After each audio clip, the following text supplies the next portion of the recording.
Hello, hello. Right, we're back with some more Sveltekit work. Missed a few streams last week. I had a little bit of a break, and I was away a couple of days, so gonna try and make up for it a bit this week. Try and do a little bit longer streams, or maybe a couple of more that aren't on the schedule. There's also the open beta for Meet Your Maker out at the moment, so I'm kind of keen to give that a go.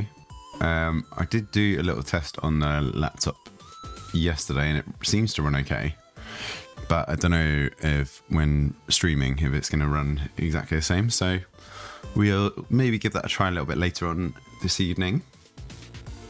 And we missed out on our Pokemon randomizer and Sunday session, so maybe some more evening sessions this week just to make up with some gaming streams and yeah, catch up with all that.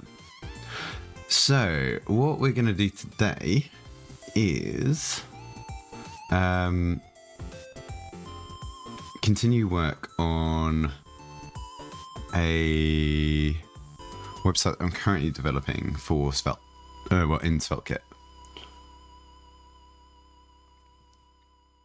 So we're looking at doing some custom animations.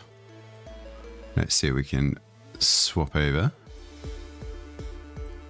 And we need to say that we're no longer doing... Where's our current activity? We're not doing the Snorlax sprite right now. We might do some pixel art a bit later as well. So we're currently doing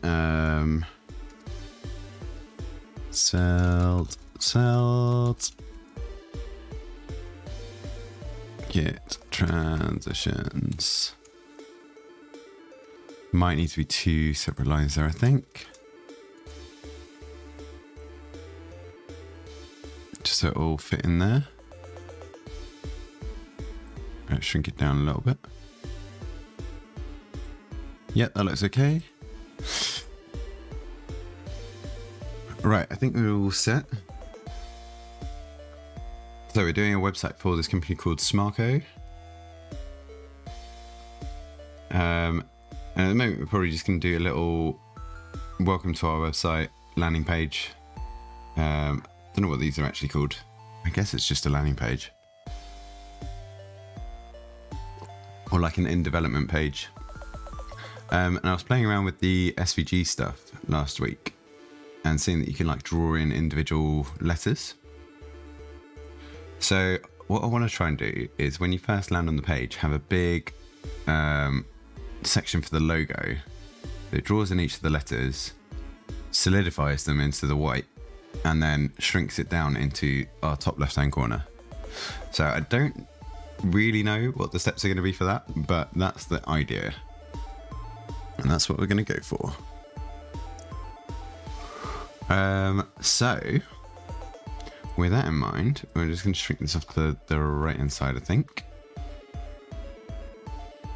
We're probably going to keep this on screen too. Maybe let's have this a little bit smaller as well.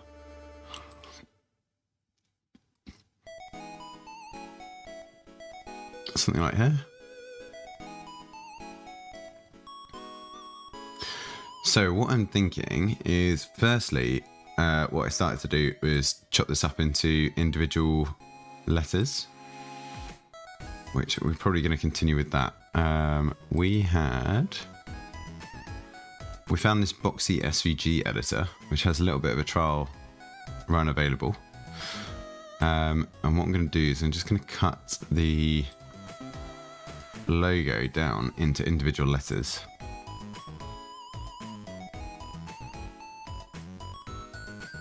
So I need to do logo resized.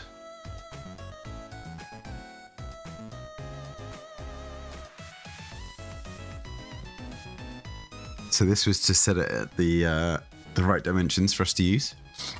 So if we look here at the dimensions, should be some nice round numbers. Yeah, 100 by 602. And then what we're going to do is cut each individual letter out. So let's see, where are we working at the moment? We're doing desktop programming, Smarco, static images.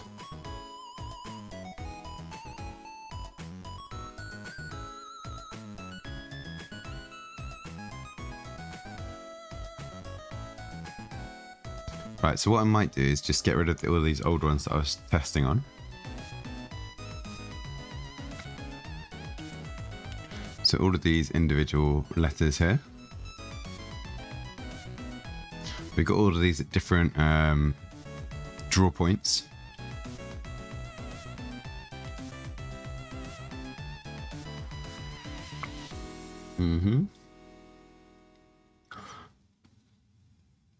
Right, so, and we'll get rid of the A as well.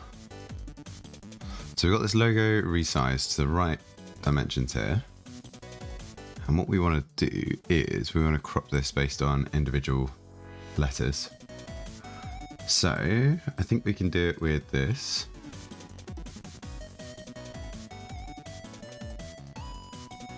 And if we take our view,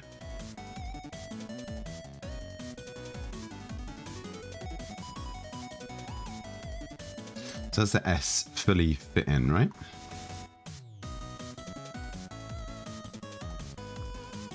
What we probably want to do is shift this in.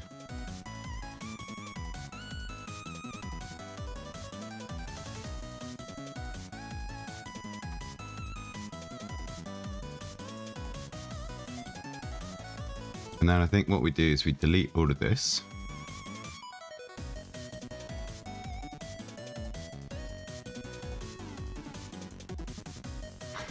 And this will just be our individual S.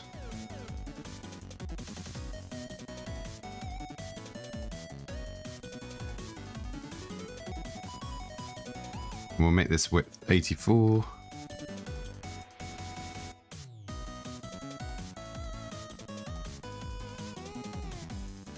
And then we can save it, right?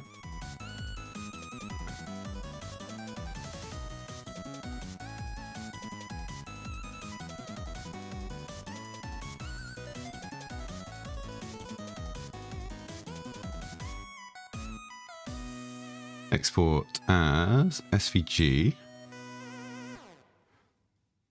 Ah.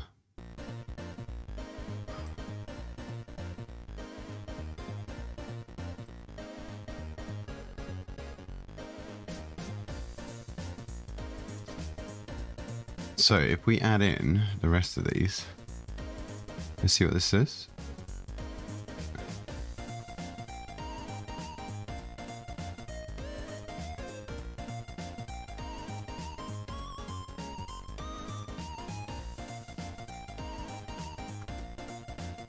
So area based on the view, viewport responsive,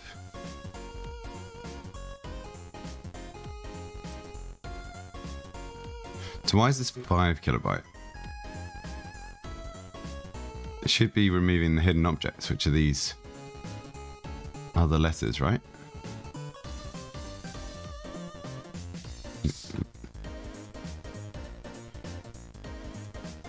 Okay, that'll do. We'll export that. Ah, we can't rename it as we export it though.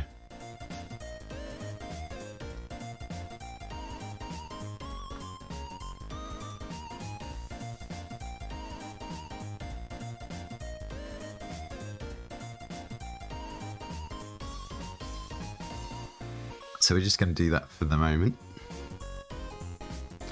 So we're going to undo that. We're going to delete the S. We're going to capture that M. And we're going to move it down to origin X of 0.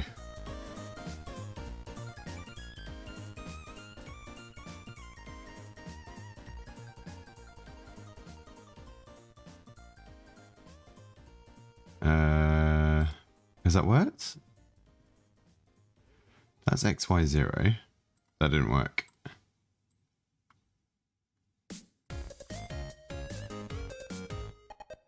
Oh, no, wait. Oh,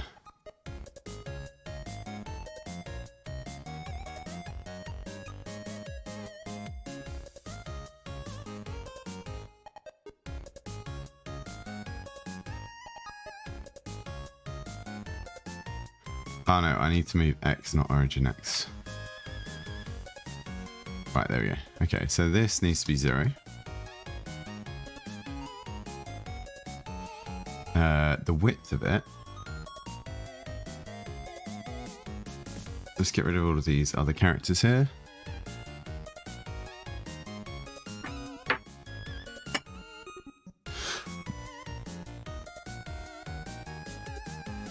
And then our width here is 140.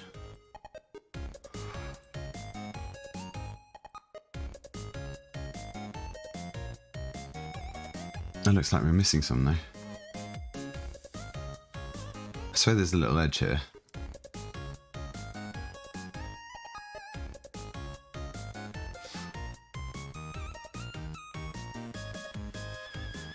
Yeah, I think maybe. Why is the height only 96 now? See, look, the height's 100 here. Something changed.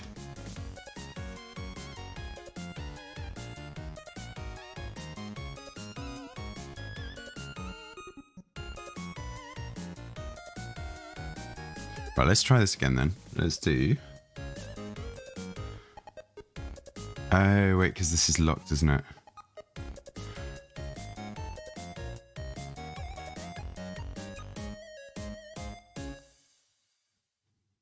Why is this not working? Oh, okay, that's fine.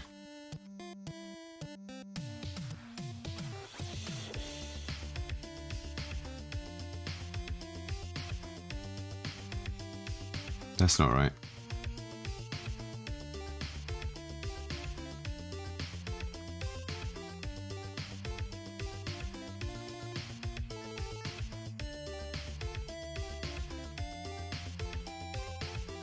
Right, approximately there. So we're going to say 86 for this. Right, then going to get rid of all of this. And we'll export this 86 by 100. That looks okay. Let's just double check. Oh, we can do 84 by 100. That's even better. Oh, it's because I didn't have the box selected last time. Right, and then we can go export, view, responsive, 1 kilobyte, export. Okay, right, that is our new S. So this goes, this is S. Oh. Cool. Right, then we undo and we bring back the rest of it. We select our S and we get rid of it. And then we're going to select our M.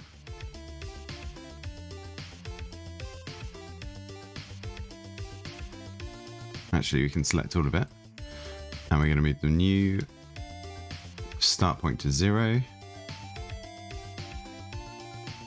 actually, we might do 0.1.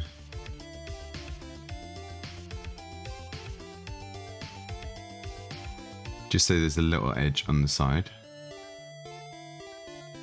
Is there an edge on the side there?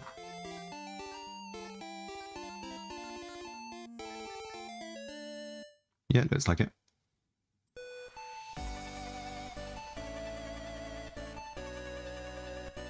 Okay, then we'll get rid of the rest of these. We're going to take our viewport. Oh no, we need to see how wide the M is. So exactly 140 by the looks of it. Why? No, why is the height down again though?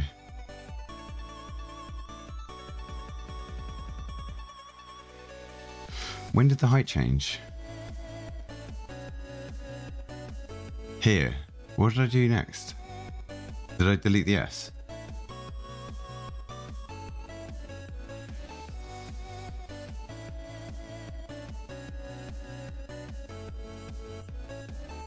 Oh, is the S the tallest character? If I just select this bit.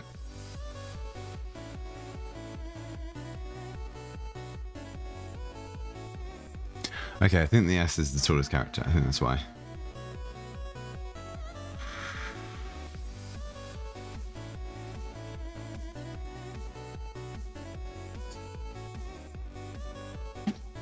Right, so...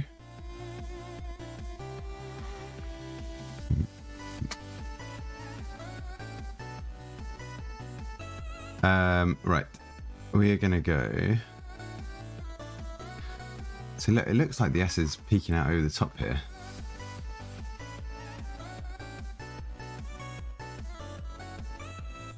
I'm not sure if that shows up on stream screen. But when I'm zoomed out a little bit, it looks like that peeks over. Right. Let's take this, get rid of the S. We're going to keep it at 100, but we're just going to take all of this. Going to shift it down to 0.1.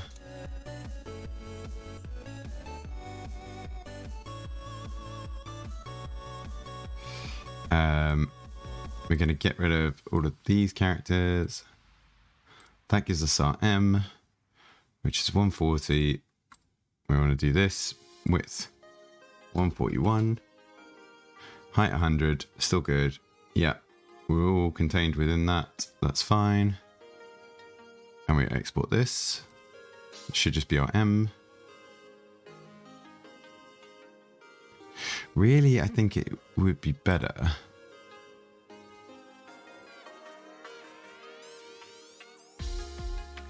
Would it be better to bottom align them all? No. No, we're going to stick like this. Okay, generate, export. And this one is our M. This might not be the way to do it, but we'll give it a go.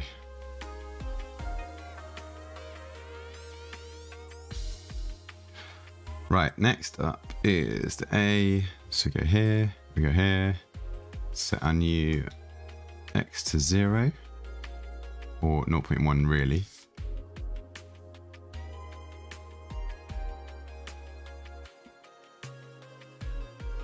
And then we're going to get rid of Arco. Just align that. And then what we got left? 99.5, so width 100.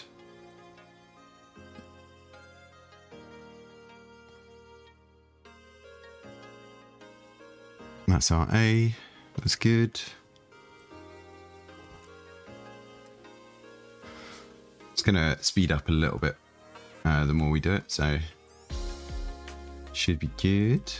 Right, we get rid of the A. We take this. We go to dimensions. We go 0.1. This R. Oh wait, we need to get rid of this. And you. And you. And you. Yep. So what we're left with is this R, which is 68. Get this, 68. And we can export our R. Yep.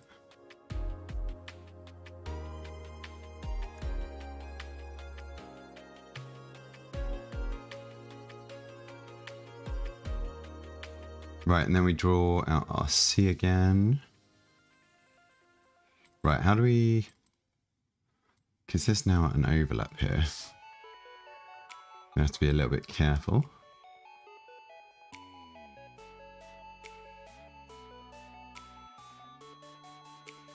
Right, there's no R left over now. We can take this, we're going to go 0.1. Oh, I've done something to the O. There we go. When did we lose that? No.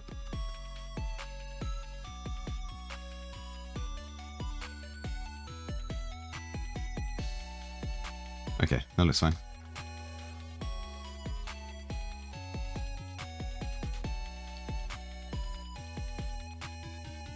Okay, 0.1.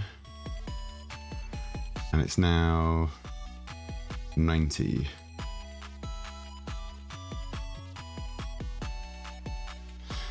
So export, generate, that's our C, good.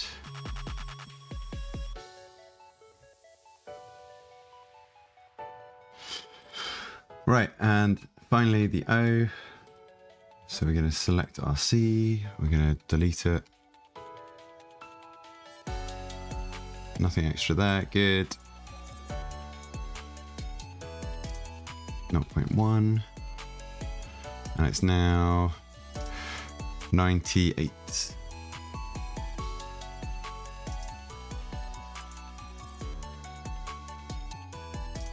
Export, generate, and that's our O, good.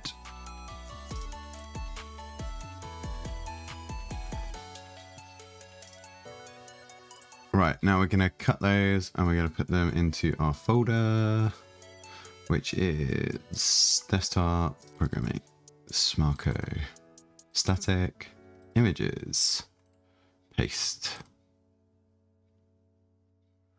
Right, so that's our logo taken out.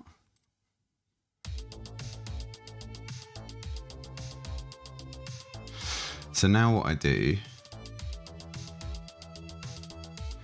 is I'm just going to take the path and the view box of these.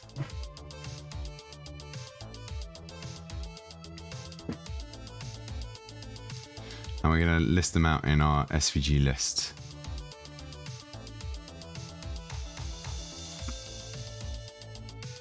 So that's the full logo here. And now what we're going to do is, let's actually put this side. Yep. So we're going to open up on this side. Let's close these for the moment because we don't need those.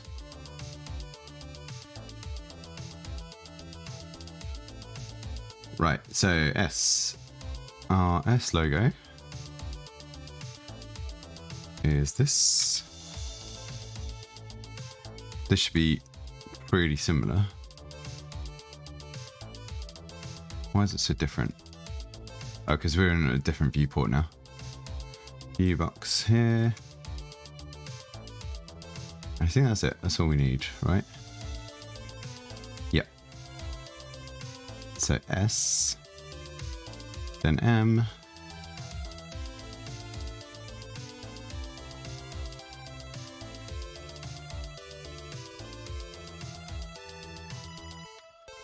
So the path for M goes here. And our view box is now nice and regular rather than this weird starting point. And all the characters should be the same height now. Right, so we can close M. It's MA.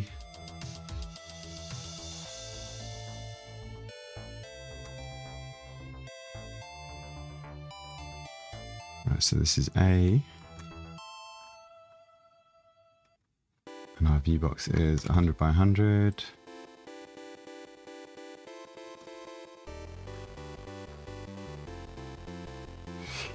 And then let's add in the other ones. So RCO.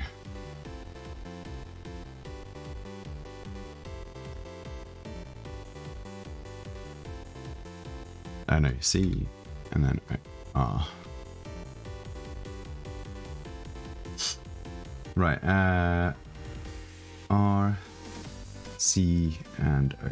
Oh wait, I've got to double click. R, O, and C.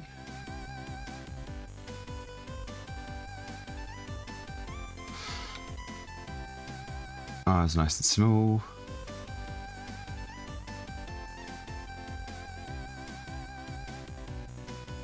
And it's 68 by 100. C is a little bit bigger.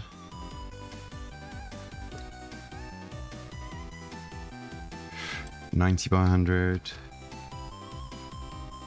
And the O, it's quite a big one.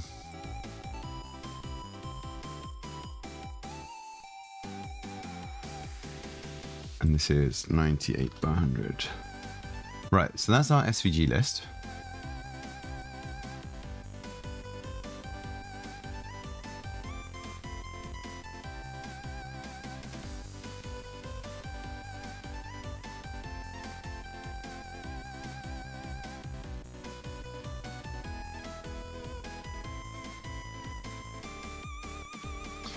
So what we're currently doing is we're saying, run this SVG list, find the matching name. I need to refactor that, but that's fine. So we find the matching name. We read the view box. These figures here. And item 2 and item 3, so 0, 1, 2, 3. This is the width and this is the height.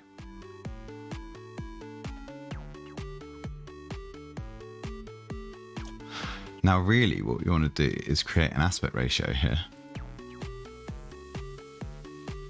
So let aspect ratio equal, which way around do you do it? I think you do width over height.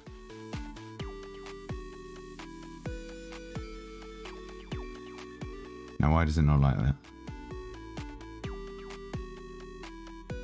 Because these are strings, right?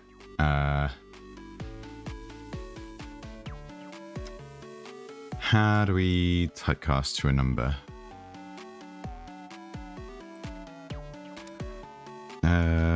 TypeScript get number from string.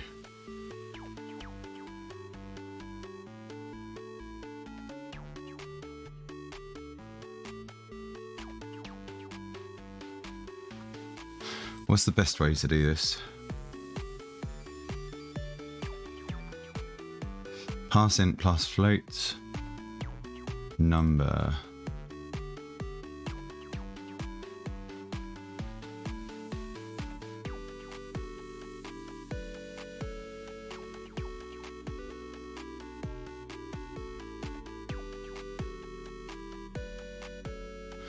So pass int, pass float.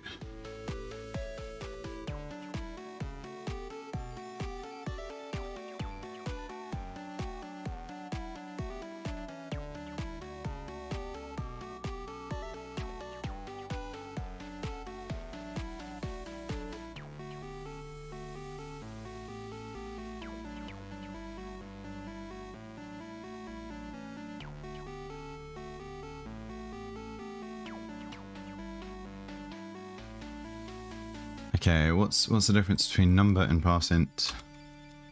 Number versus pass int.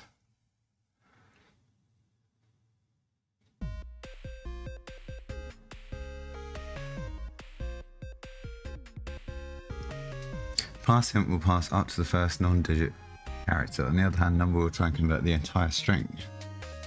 So pass int is safer, I think, for what we're using it for. Let's do that. So pass int width over pass int. And technically they could be floats. So let's be safer here and say pass float.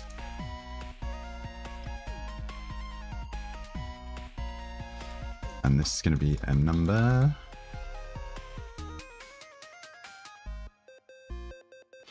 So then what we want is our height.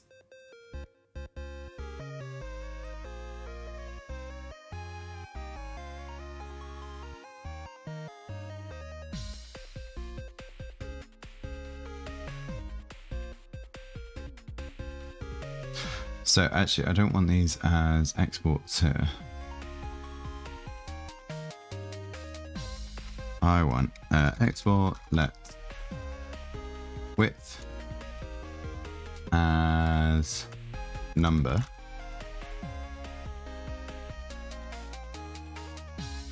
let height number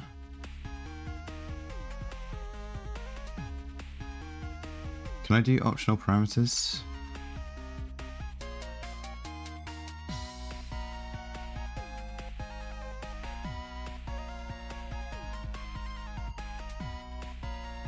Let's say if it equals -1 here.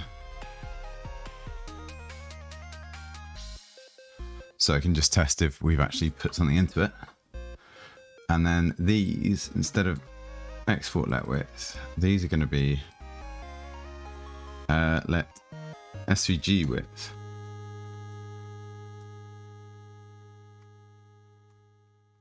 I don't really like that.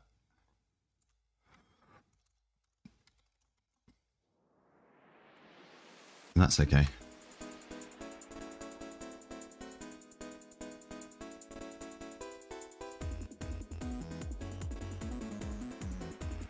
So this is going to be this over this.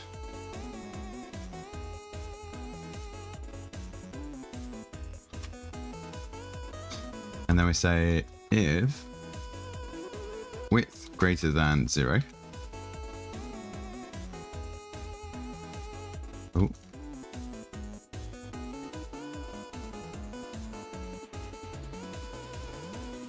No. If width equals -1,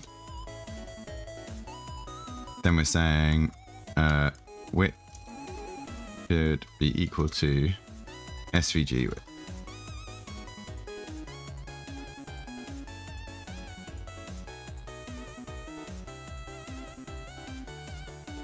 Which is a string.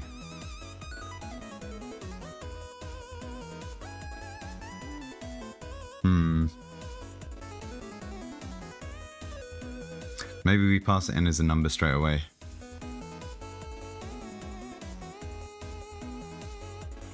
Let's do that. Pass float this. And this is also pass float this. And these are now numbers. Then this, I can just do this.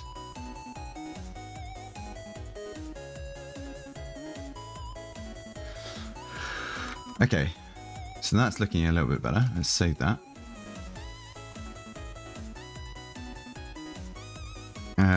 And then if height is not equal to, no, is equal to -1.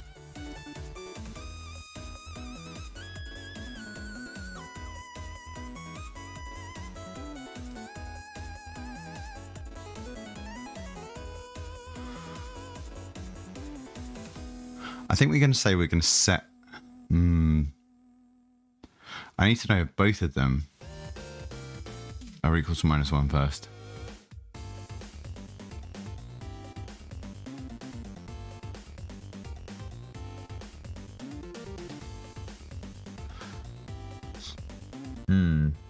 How do I want to do this?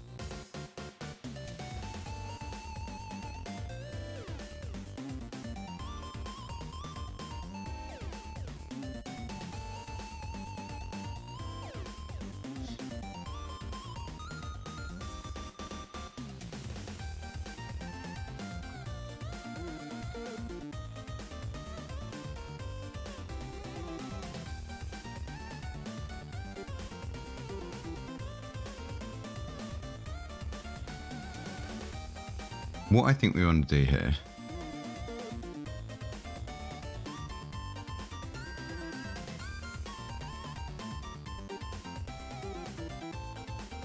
we also need export let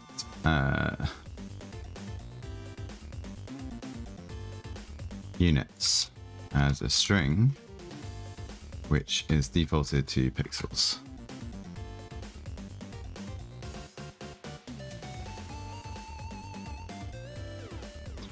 And then we want a let width prop be a string that equals, no, we're just going to say it be a string. and height prop.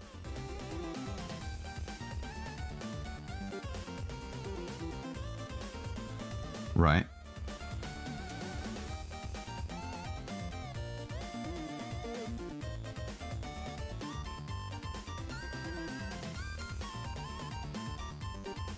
So what are the different situations here? We're going to have a situation where we don't want to set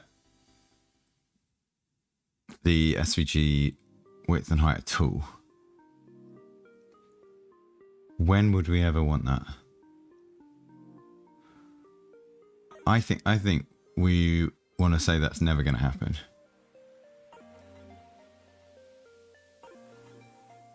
So this is a fallback case where we forget to set the width or the height.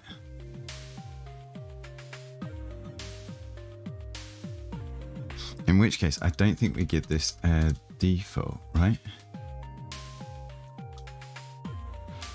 No, let's leave it in and let's do a fallback case. If this and height equals this,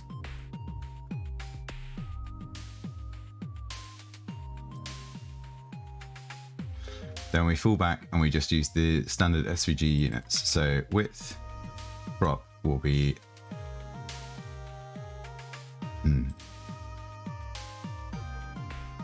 SVG width plus units. Oh, good. So this will concatenate our width here, which will be this figure, and then add the units on the end, which will default to pixels. And then the height prop will do the same, but with the height. Okay, so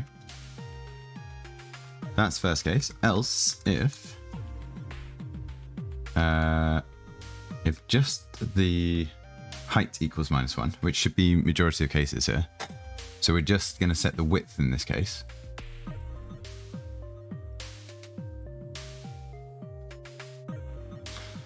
Then width prop equals our width plus our units.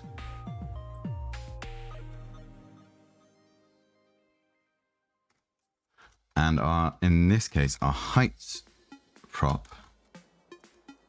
is going to be what? Is going to be our width divided by aspect ratio, I think.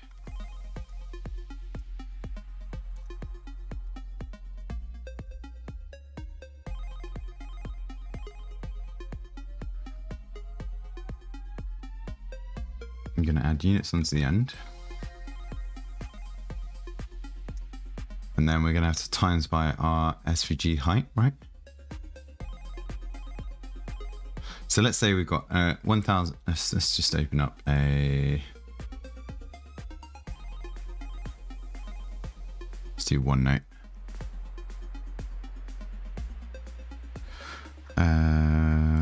What have we got? We got any open space to use?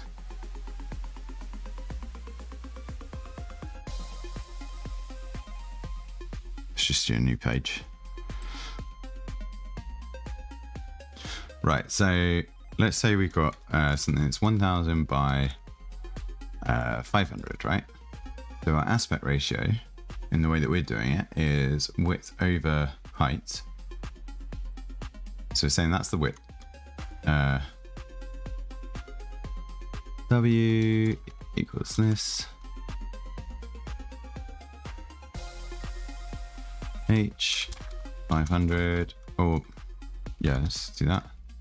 So aspect ratio will be 2, or 2 to 1 basically. And if we say we want to set the width, let's call it small w, at 500, then we would expect in this case our height to be 250, which we're doing. This is a bad example. No, let's say we want to set our height to 100. We'd expect our width to 100. We'd expect the height to be 50. So to get 50, again, not the best example.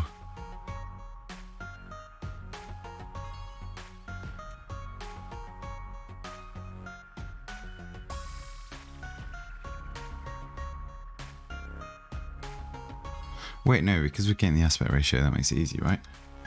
We just do width over... This is width over aspect ratio, right? And that's it.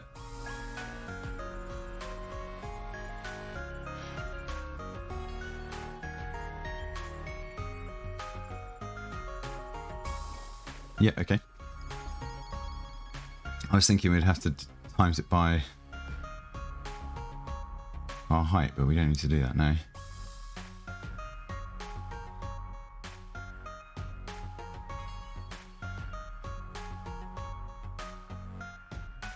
Right, so now this is going to be width prop and this is going to be height prop.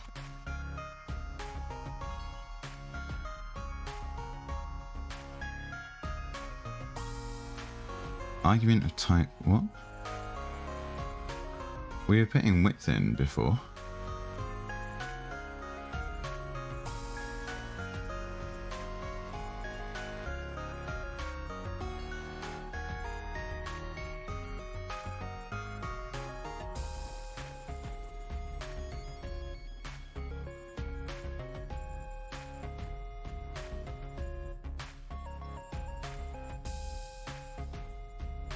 Oh, right, okay. I need like a width equals. Yeah, okay. Height equals height prop.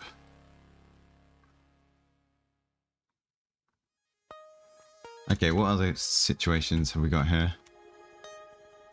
Else if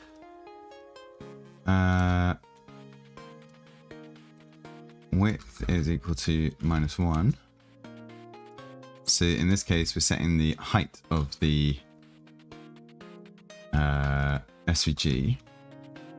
So this equals height plus units. And width prop equals height times aspect ratio.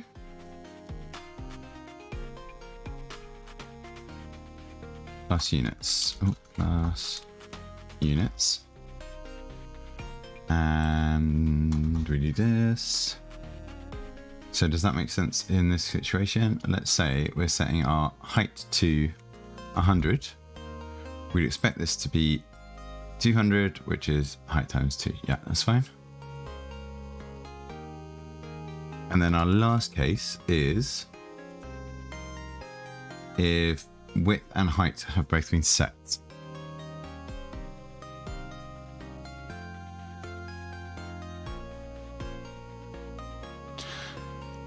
So in that case, we're giving it a max area to contain. If we're setting the width and height of this SVG, we basically need to shrink the SVG so it will fit in the narrowest dimension.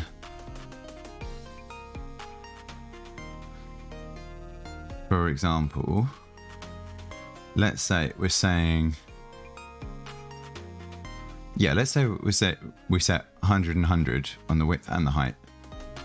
What we would want to render the SVG at would be 100 by 50, right? Because if we go anything higher on the height, then it will be expanded out of the width that we're setting it at, which wouldn't work. So is it always based on the width in that case?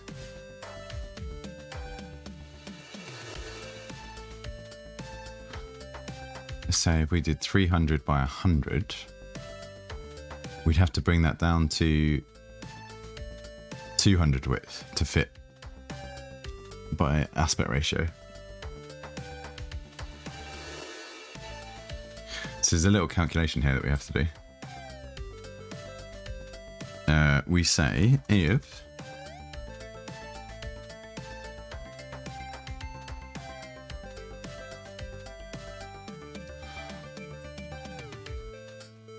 here we say if width over aspect ratio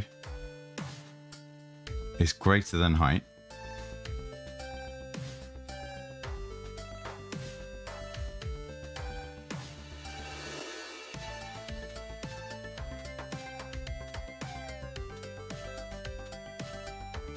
we do one thing, and else if height times aspect ratio is greater than width,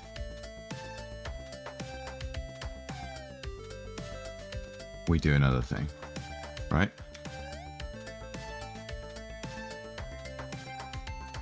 So let's just see this situation.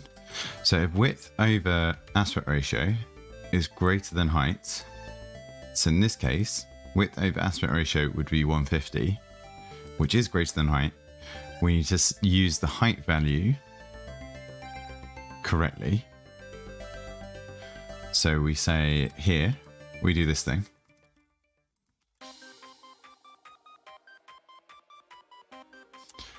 Otherwise, we do this one.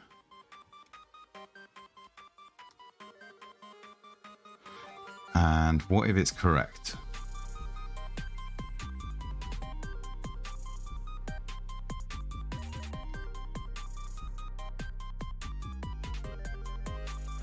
Is there any situation here that we don't capture?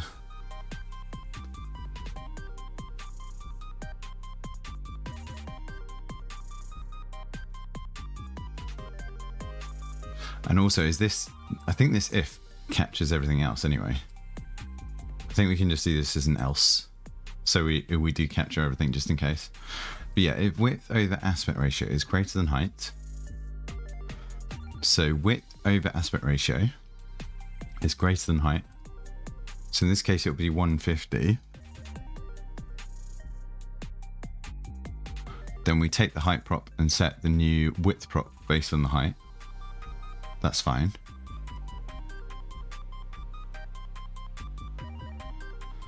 But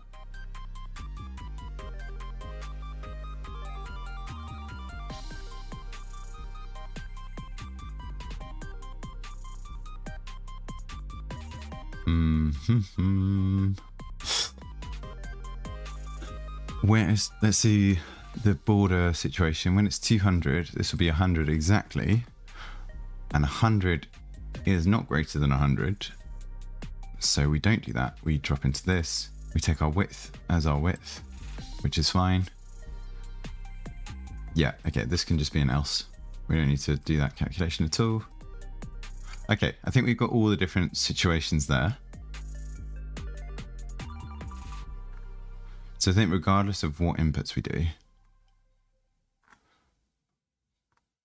the only problem is these units. No, the units are fine as well.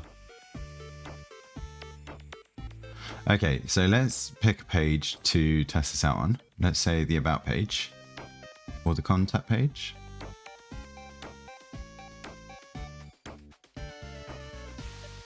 Yeah, let's do the about page.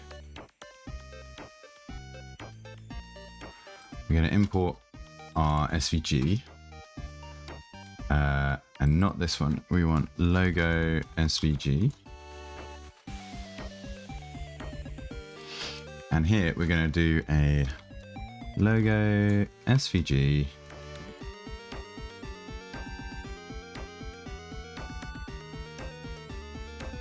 and what it's going to do is it's going to complain that we're not using the properties we need. So we need a string, which is going to be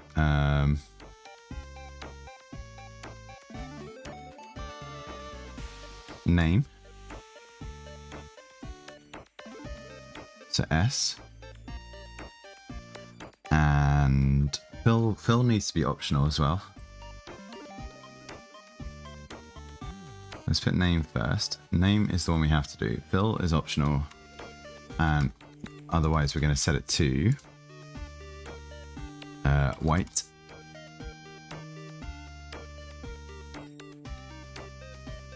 And that can go last, actually.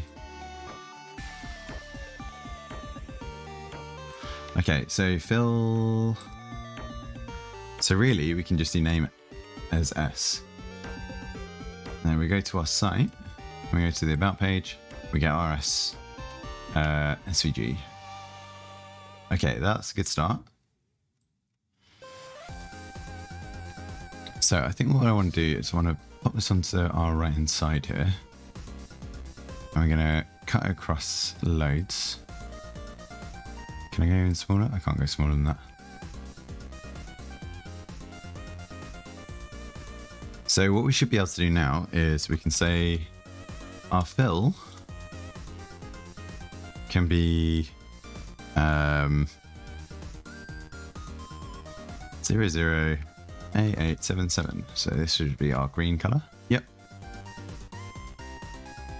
Okay, so now we can do things programmatically here. We can do an off-white. We could do what would be an interesting color. CF4. What color is that? Ugh.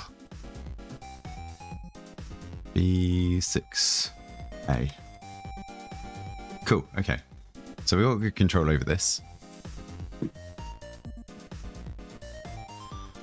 Which means we can do some interesting changes around it.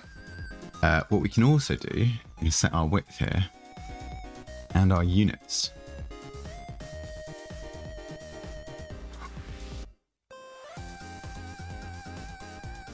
Right, so our width, let's say, is 300. And our units at the moment is pixels. So now that's increased the size, but kept the aspect ratio correct. And we should see that this is about, it's just under 300 for the path, because the SVG itself is 300 pixels wide. That is perfect. Right, so for this particular S, we've got 84 width by 100 height. So if we also set the height here,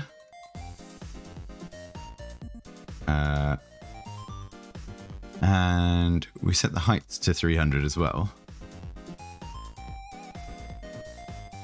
what we should see is the height gets set to 300 and the width gets set to like 270 or 260. I can't remember what the numbers are exactly, but we should have here an SVG, yeah, 250 width with 300 height. Perfect. Working exactly as intended. And what we could also do is change this to like 3, but do it as EM.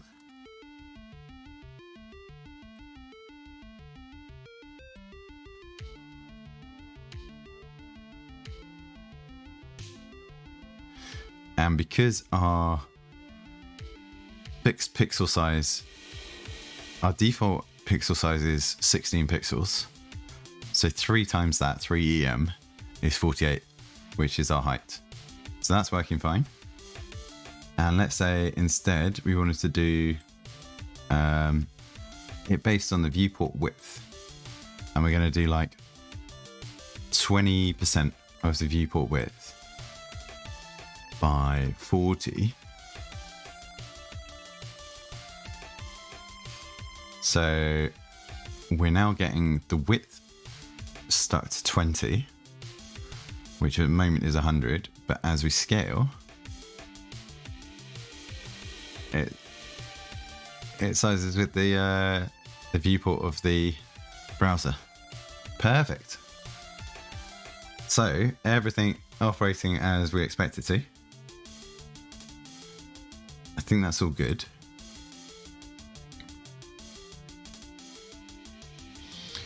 Right, now the next question is,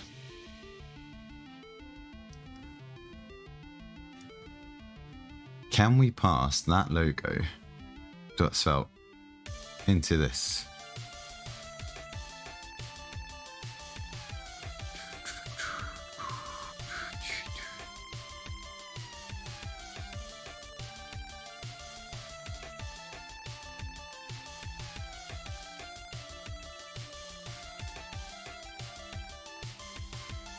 Or do we just add the transition here? I think we can just add transition here, right?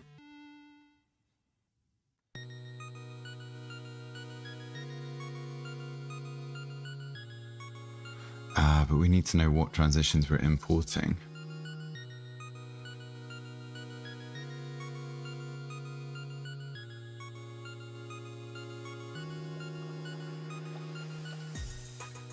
I wonder what's available in Svelte/transition.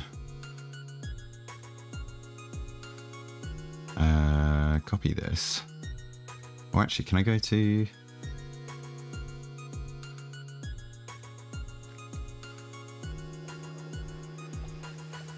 Go to implementations? No. Go to definition? No. Okay.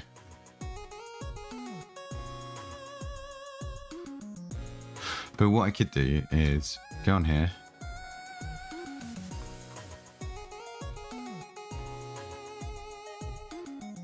And whereabouts is that? Within the path.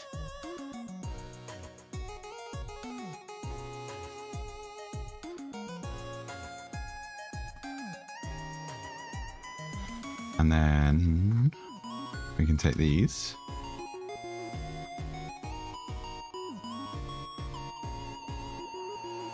Then the only thing that's missing is the draw duration.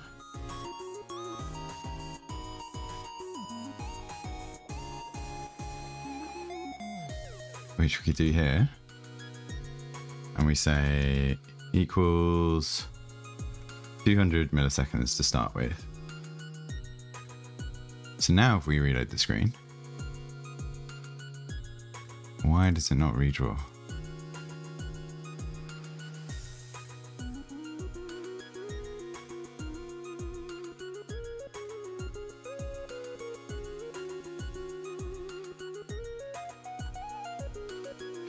Ah, because this does stroke rather than fill.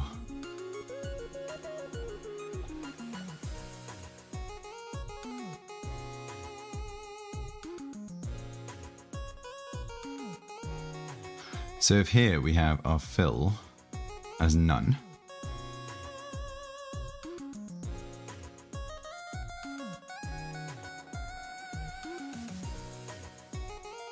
yeah, look, I think we cut off the top of this S though, which should be annoying.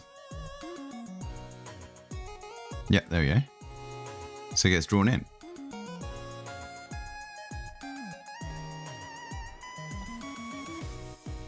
Let's just see these pixels again. Let's do height 500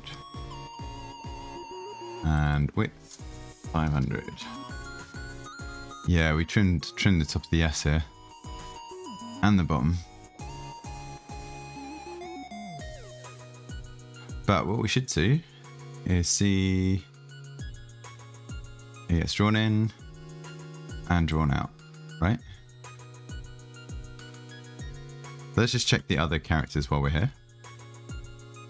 M looks fine.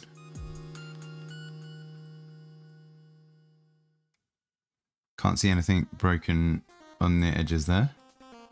A.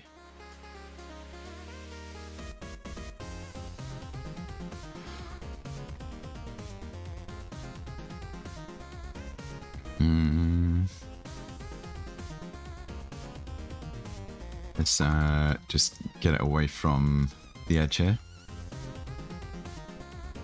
Style. I can't do logo, can I? Let's just do div. Padding left of 5 pixels. And we'll do a div around this.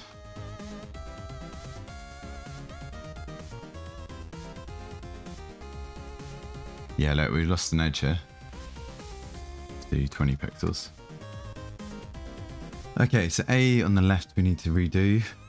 M is fine.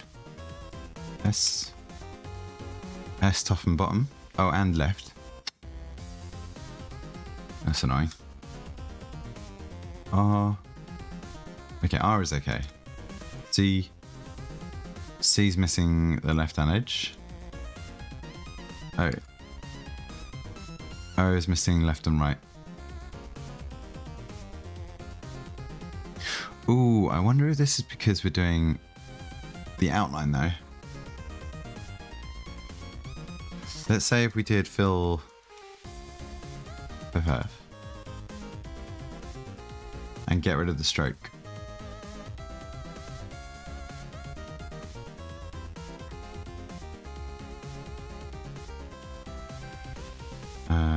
Let stroke. So default to none. Then we get rid of this and we wrap this in our braces.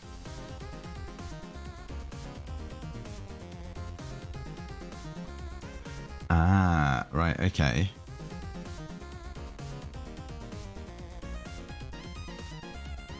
But actually we can get rid of this, right?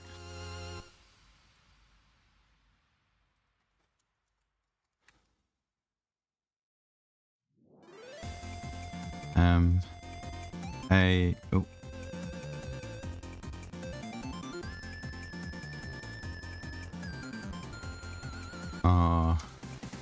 C.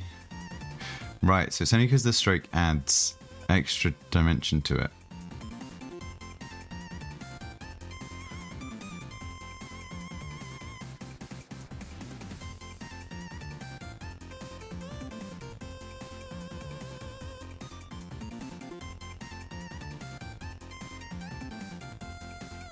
Okay, so what do we want to look at here? SVG stroke width.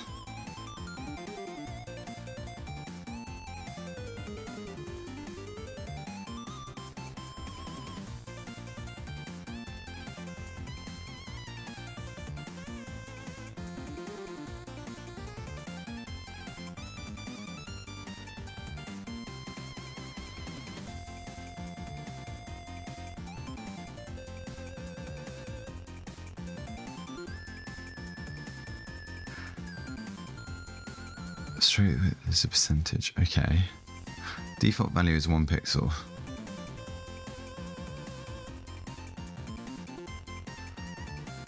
We don't know compatibility.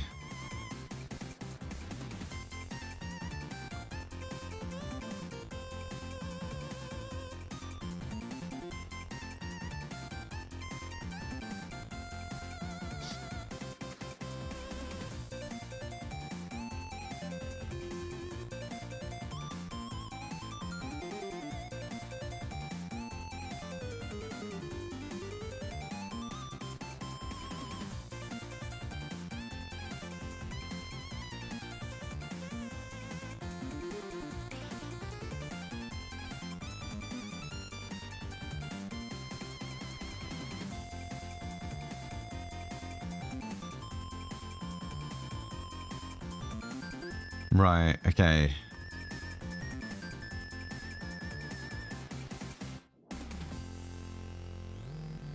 So because we're adding the stroke, it's actually increasing the size.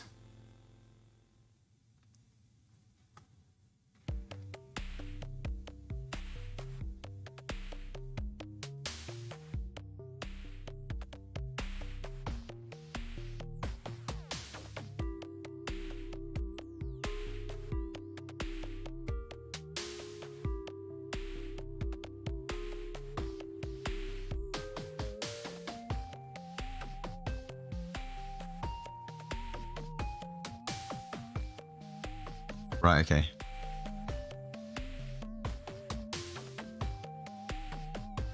So we need to know what the stroke width is, which we're just going to assume is 1.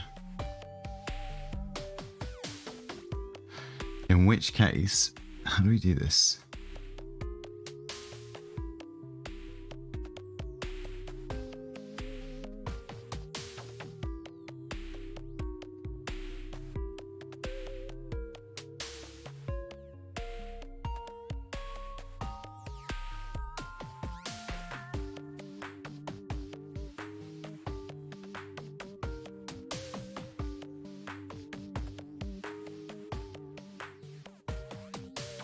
think we say here.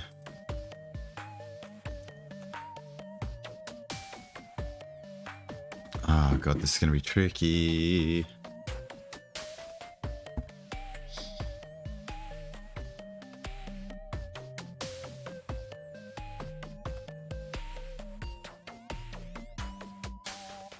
Oh, we do it based on this, right? So we say here, if stroke is not equal to none, then SVG width plus equals 2. Or let's just say 5. Wait, we want something even on both sides. Let's say 10. And SVG height plus equals 10.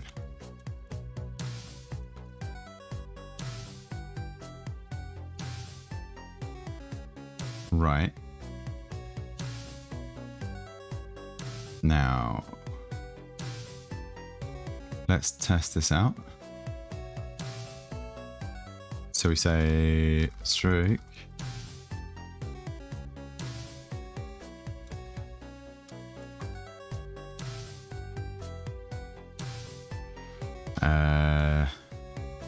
what's red going to be? RGB. So something like C00.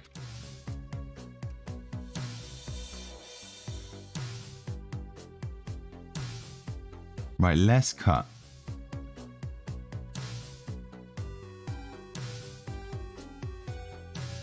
This is still cut.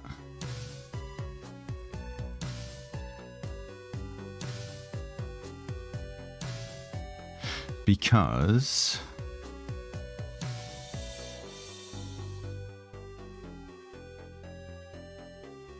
even though our stroke width is 1 here, but we're going 5 times the height, right? So if we go to 100 height, no. Why is this not working like this?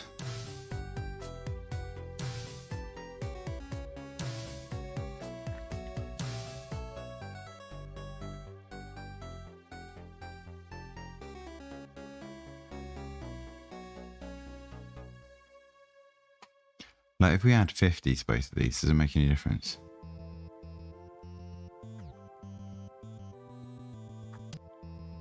No.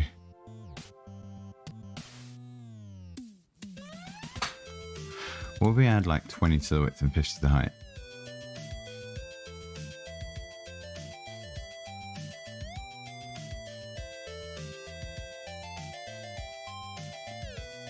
No.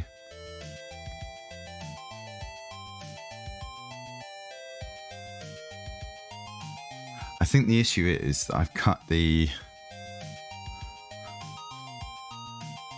SVG too close to the path.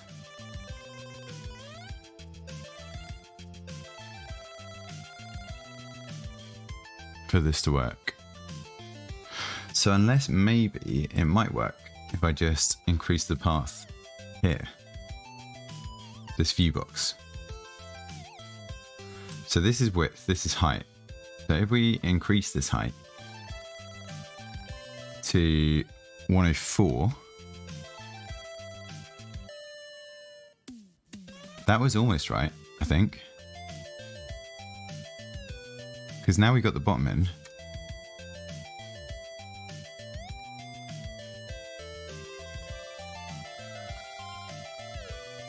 So we go like -2 here. We should get the corner of the, yeah. -1 is fine. Okay, let's just do this so that we've got it perfect for any outline. Because we are going to be using the outline of these.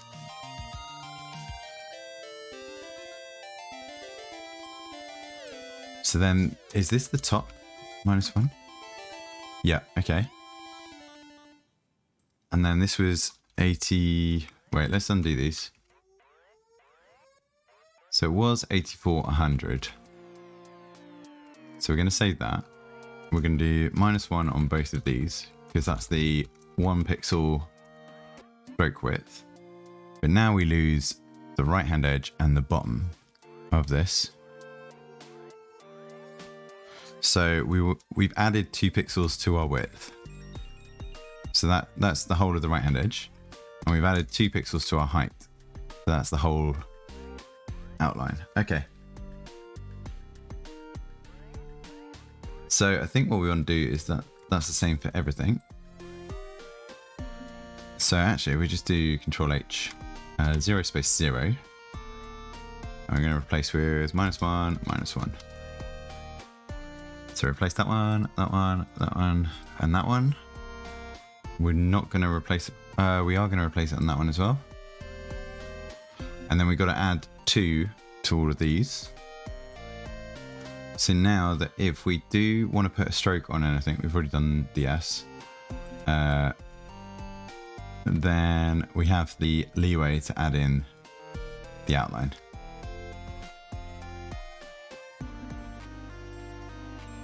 Cool. And cool.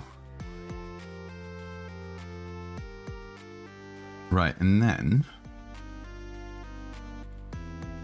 it's 100. Then we can try some fun animations with this. Right, so now we've got this set up. What we should be able to do is it's going to go in a row like this, yeah.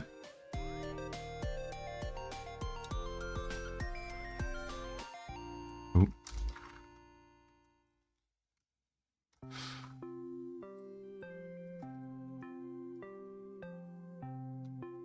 We could do something like this. No. Ah, this is not going to be right.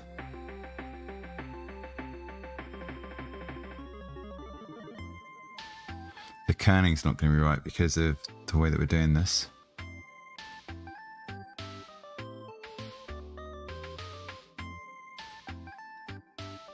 Let's say fill is none.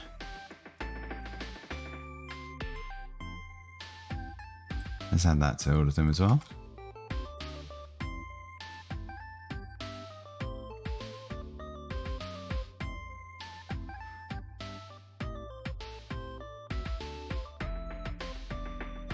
Is that because there's not enough space? No.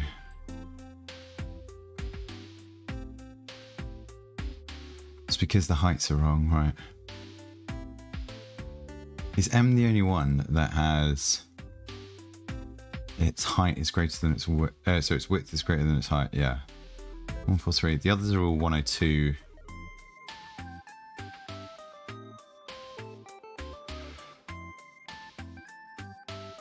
So actually, if I set these as 10, if I set these as 100 and don't put the width in,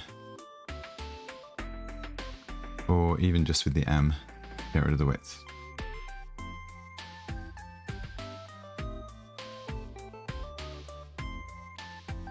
That's now all correct as needed.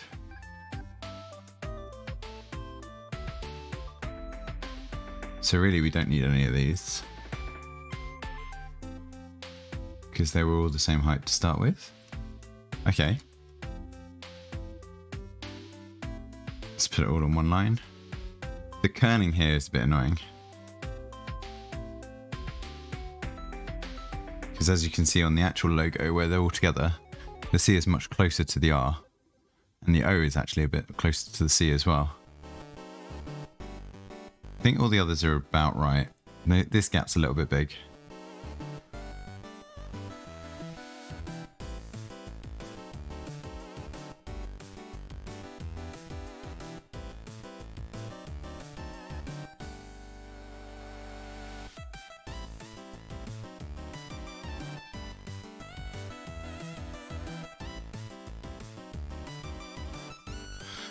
I almost want to do like a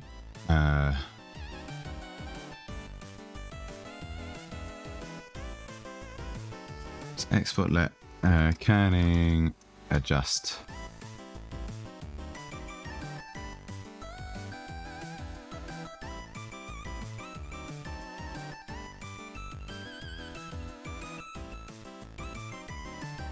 And then we say here,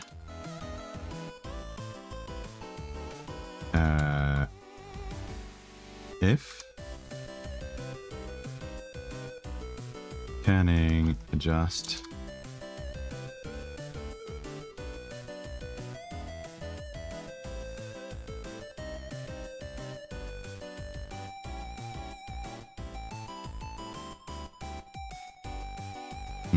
how do I do this?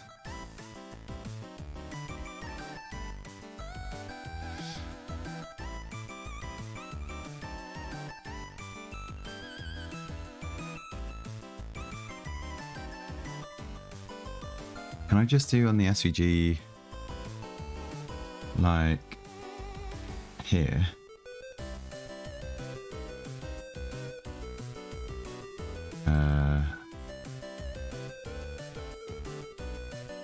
Edit, no, edit as HTML. Right, so we could do like padding left.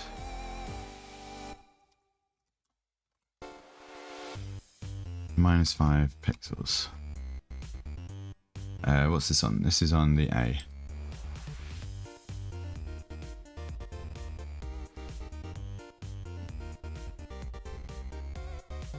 Margin left.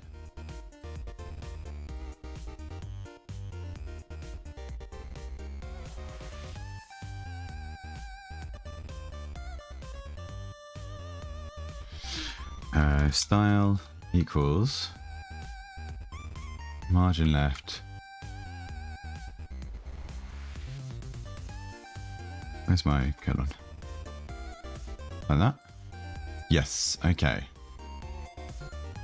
Can it be padding left? No. Here's margin left.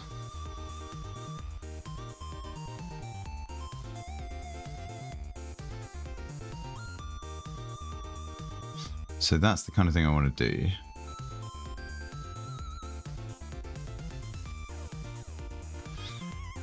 So we're going to say style equals margin left, and then this is going to be our kerning adjustment.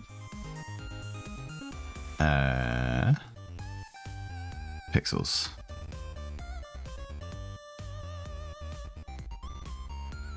Right, and then in here, we want the C to come across. So we say kerning adjustment equals -5.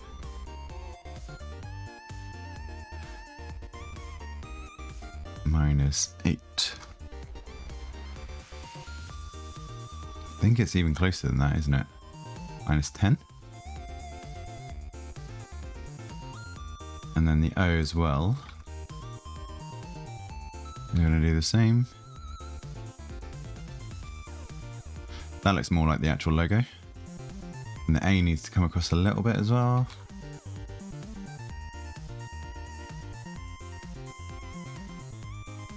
You are only like -4. Now that looks really similar to the actual logo now. And the brilliance of this is that if we wanted to give more space, we can by making this positive.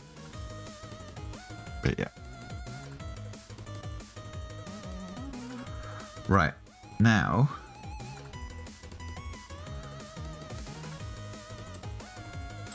we change.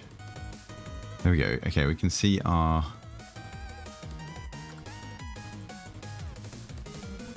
draw in.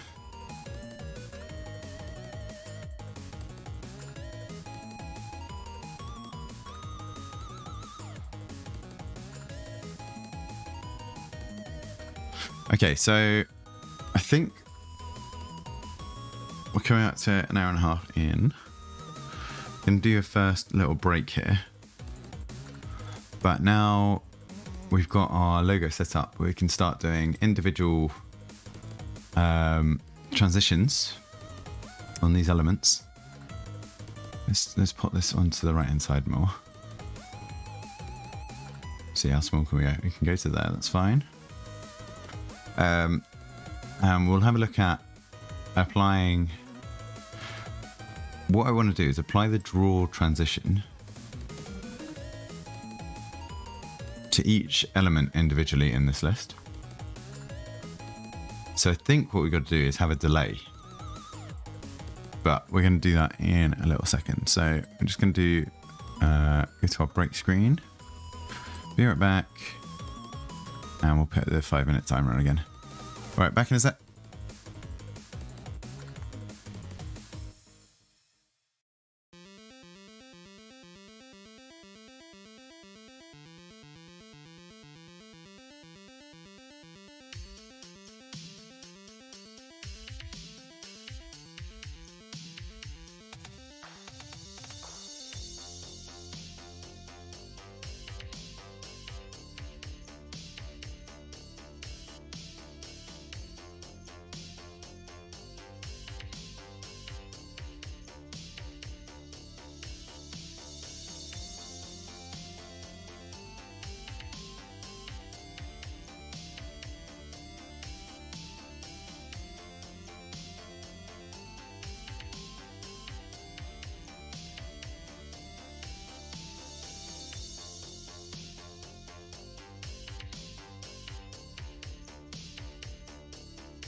Hello, hello.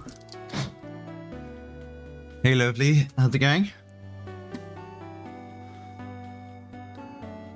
We're back, we're back. Right, back to some more Sveltekit stuff.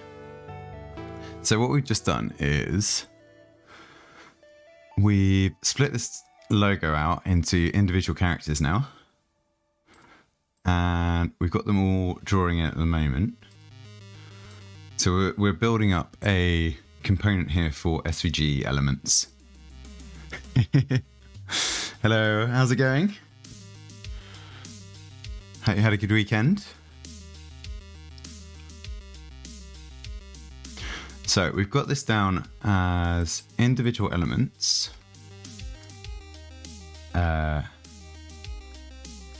Which we can give a draw duration as well. I think what we need next is a delay.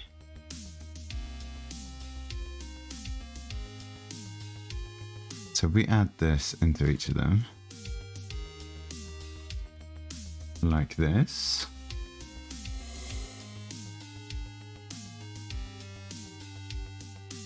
And then we draw it back in. Wait, A we missed. Where's A? So fox is outside your window. Ooh. That's cool. Foxes have like the weirdest cries though. My parents' house used to be like right in the middle of the countryside, and like you got used to it, but whenever I had friends come and stay over, it was like everyone was terrified by the noises that they were making in the middle of the night.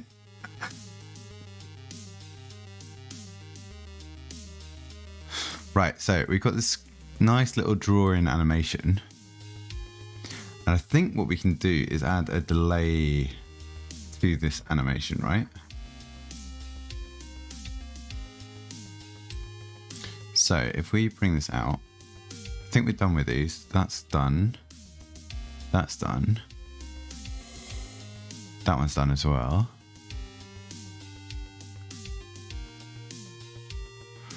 Right, so if we go back to our Sveltekit tutorial, which is now learn.svelte.dev, right? Yes. And we're going to advanced Svelte transitions.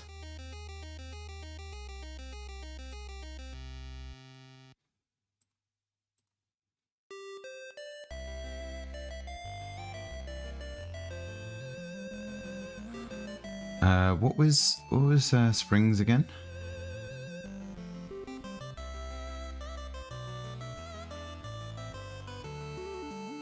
Oh, it's with the damping. Yeah, that's fine.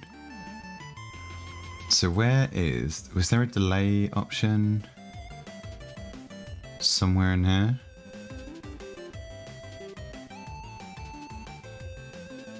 Delay, yes.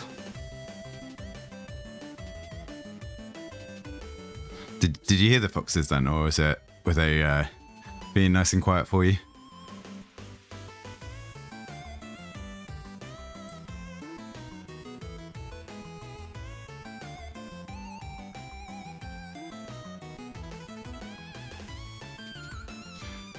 Can we just set a delay in here?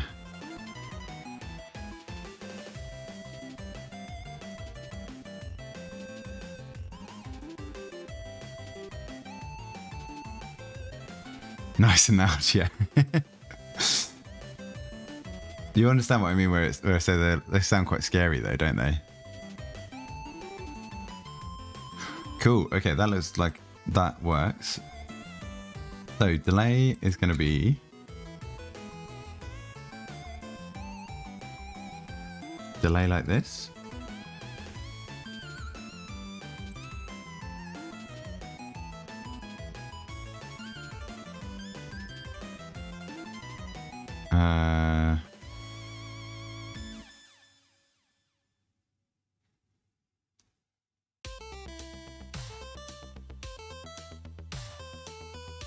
Or can I just do delay?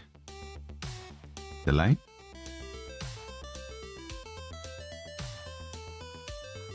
and we add in a delay input like this. Yes, okay. And the standard delay should be 0. I think this needs to be half a second to draw. And now here, what we want to do is add delays gradually. Delay equals, so let's say 500 on this, and then we'll do like 1,000.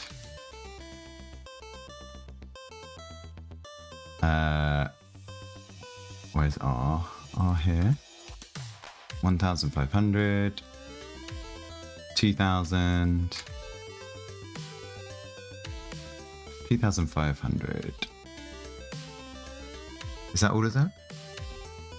Right, we saved that. Now what I want to happen is the S starts drawing, and then the M, the I, the R, the C, the O. So if we refresh it, does it redraw it? No, we have to change. A little bit too long of a delay, I think, there. But it's getting close. It's getting close to what I want it to look like. So I think if we do in here as well, let duration equal, oh, actually, let's do lang equals TS. Duration here is going to be a number.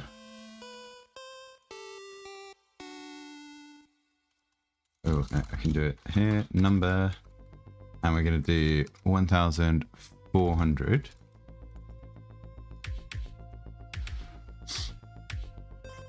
There are two babies and mum lessons, so they work together trying to find their mum. Oh, you got videos of them, but your phone didn't catch the sound. But do you know they found their mum at the end or not? I guess they stopped making noises, so hopefully found them.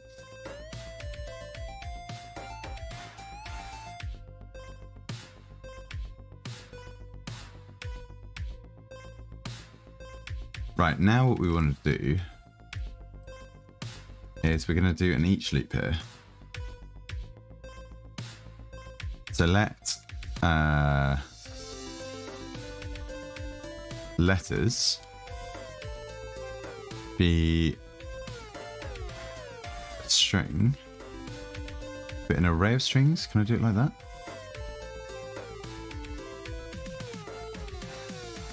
Like this, isn't it? S M. You don't know. Let's hope. Yeah. A R C and O. Just to sort this out. So now I'm going to do an each block here. So each letters as letter.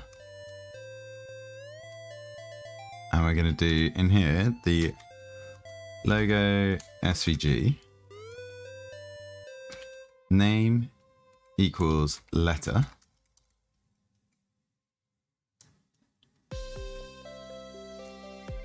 Height equals 100. And we're going to copy most of this. Units, pixels, stroke, and pill draw duration.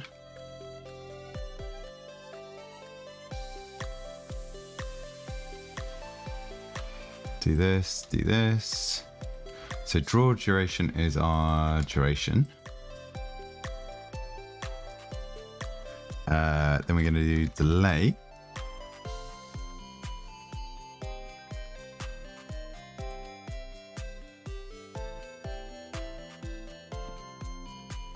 Can I do index like that? I think we can do that. So delay times index -1.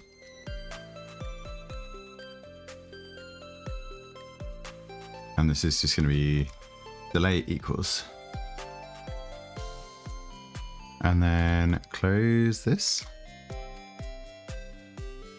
And then we do our close each.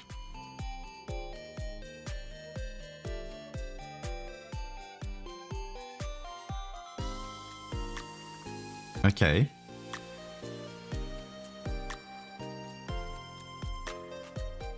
That's looking better. Right, now we can get rid of all of this, because none of this is needed.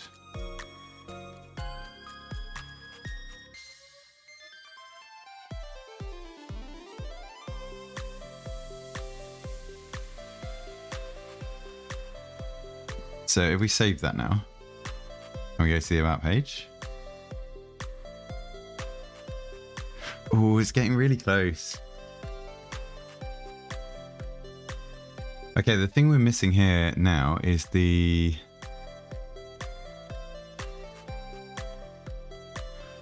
kerning adjustment, aren't we?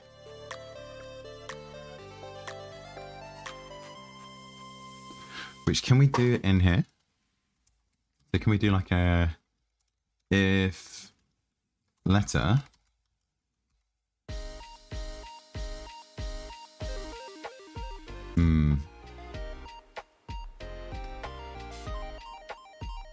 letter equals C slash if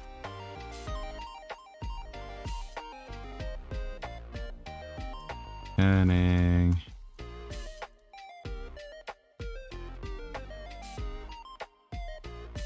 minus 10.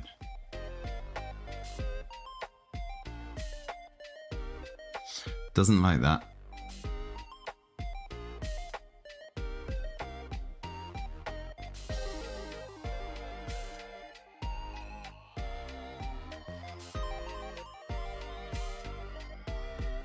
Why doesn't it like that?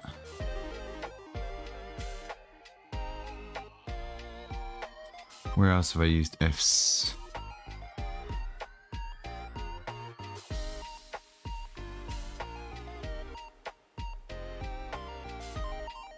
I've not really used an if around here, have I? Let's have a look at the if condition.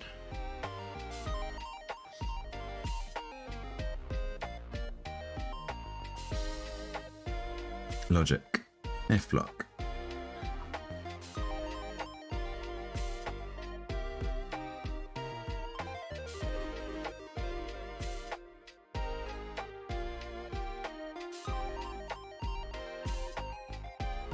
No. Here we go. If x greater than 10. So that looks similar to what I've got set up here.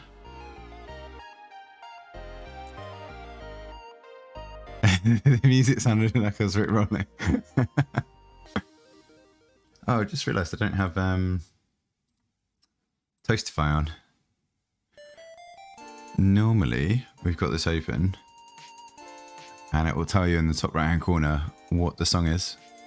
There you go.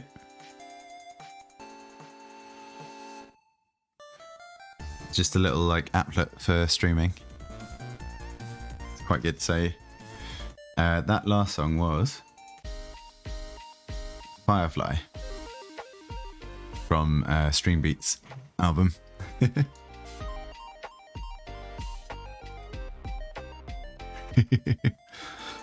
But actually, let's put on some video game music. We got the Game Chops playlists that are normally quite good.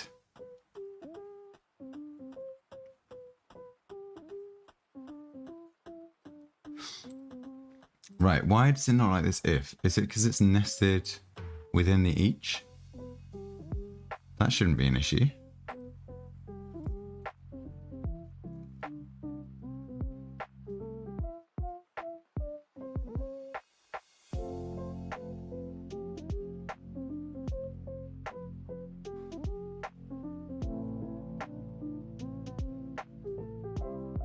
Can we do something like this?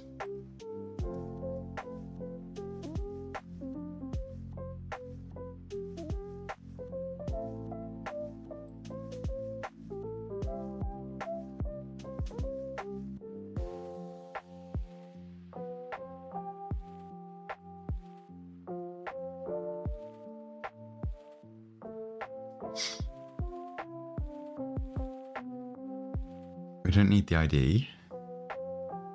We're not using a weight. Right, let's look up for an example then. Sveltekit. If nested in each.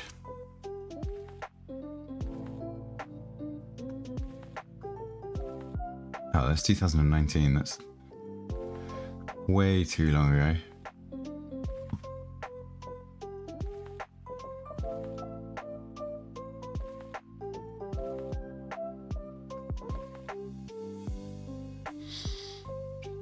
Just try and guess what game it's from.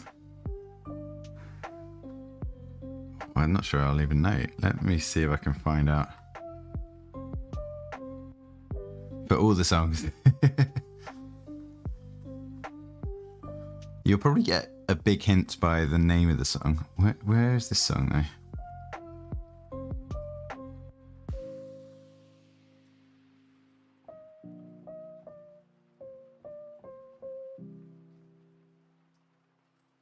I wouldn't have got this one. They're based on they're like video game covers. So that one, do you want to have a guess of that one that was just played? This one's a bit easier.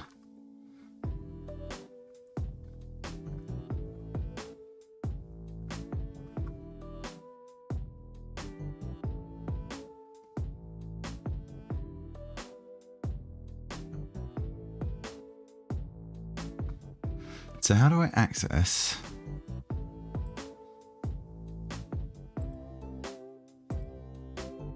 What an if inside the each. Yeah, it's the album was called Deltarune Vibes, so I'm assuming it's something to do with Undertale / Deltarune.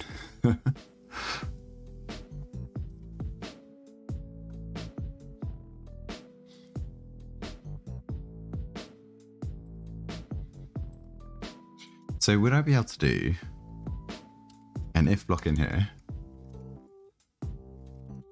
If name equals Maru.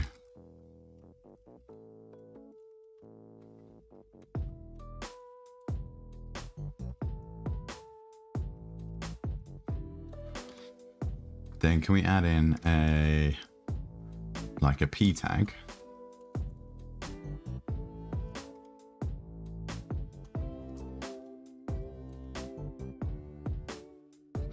So that's not right, okay? Because it should only come up on the second one, right? Oh, but we need a double equals, triple equals.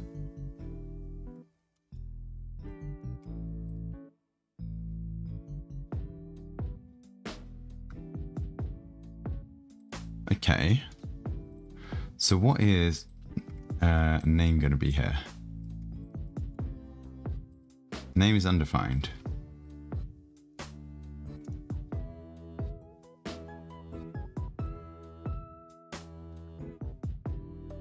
Right, okay, so it's like that. That's okay. So we can just access letter, double equals what we want it to be. Yeah. So can we not use it to set a property? Maybe that's the issue.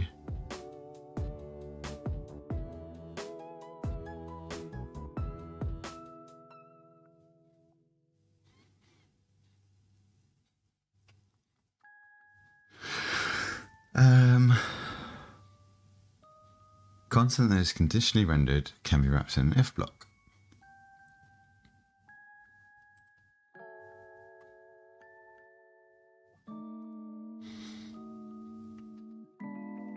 Right, so can I do Sveltekit if HTML property?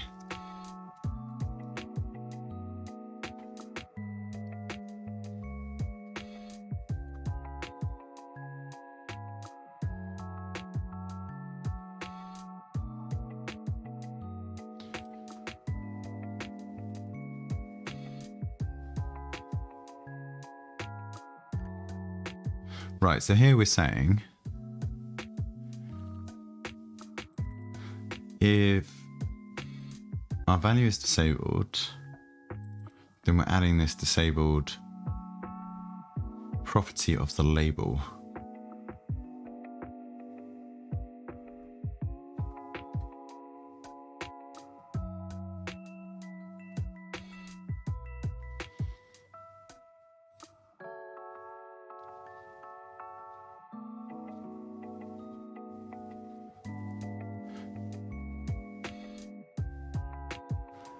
How did the inventor of the clock know what time it was?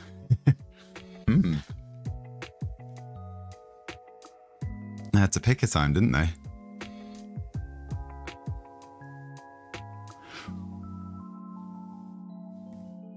Would have been based on the position of the sun, I guess? Or is this a setup for a joke? Is there a punchline coming?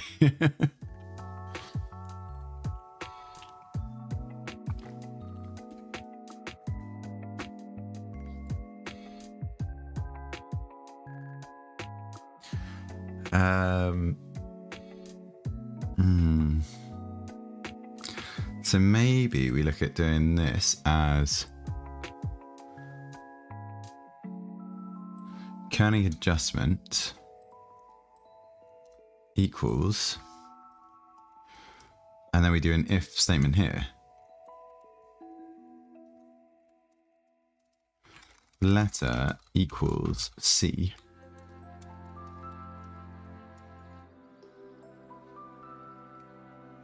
Minus 10. Does this work? No, it's not going to let me have an if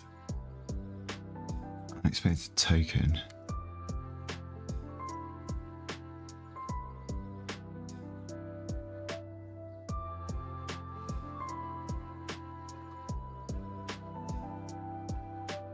I thought within these brackets you basically have access to JavaScript.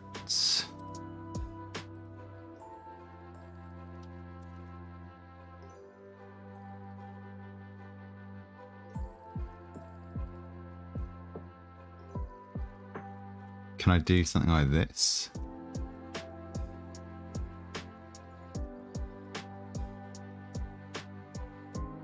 Or 0?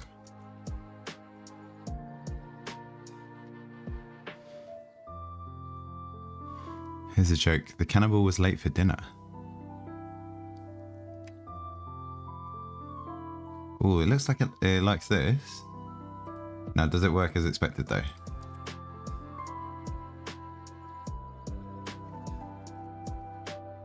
Awesome. Right, okay, that's good. They gave me the culture. Very good.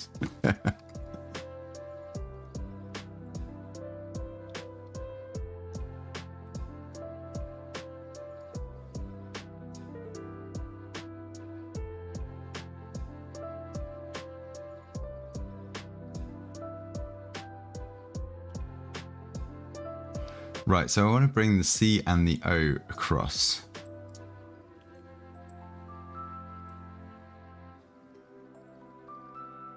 Really, there's a little bit of kerning issue around all of it, but we'll figure out the kerning after. That's okay. So at the moment, we want to watch this transition happening. So I think the delay can be a lot less, like 100.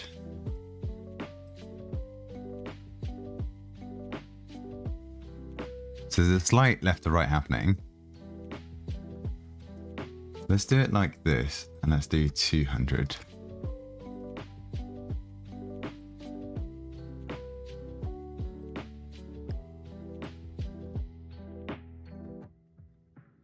That's looking okay.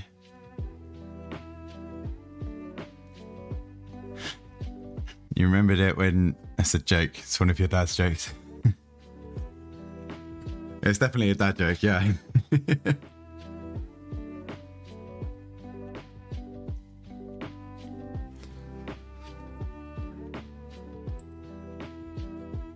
Right, so if we change this back to our white outlining,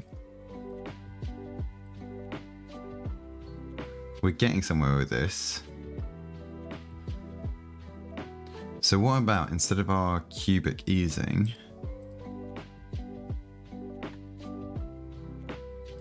do we have access to Svelte transitions? Where do we save that? We've got it somewhere.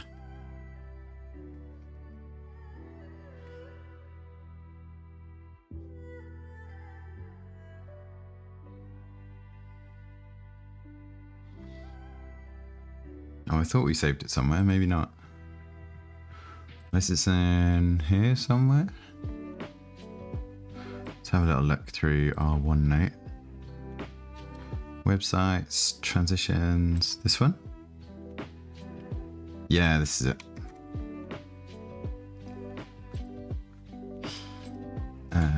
In here. Time for memes. No worries. Thanks for stopping by. Hopefully see you in a bit, but if not, have a good week. We're going to continue plodding on through this. We're probably going to be doing a bit of pixel art in a bit, in a few hours. And then maybe this evening might do a bit of, might try out Meet Your Maker. Which looks like there's a demo out for a new behavior game. It looks quite cool. So if any of that sounds interesting, feel free to stop by. Right, so we're going to increase the duration here so we can see these a little bit easier.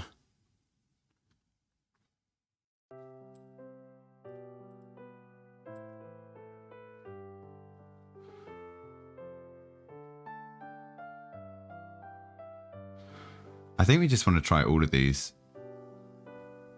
and see what they each look like.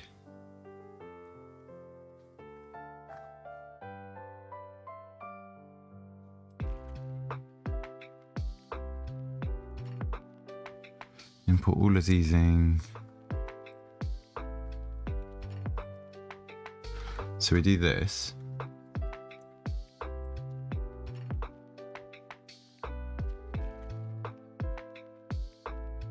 No, that's not how you do it. Oh, as easing.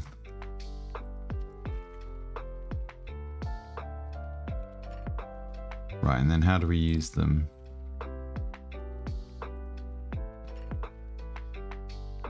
Actually, that should go here. And then this we can still see on our side.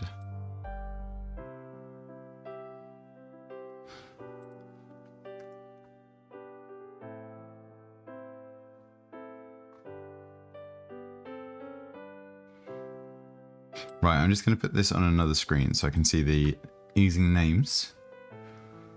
We're going to run through and see, we're going to test some of these different ones.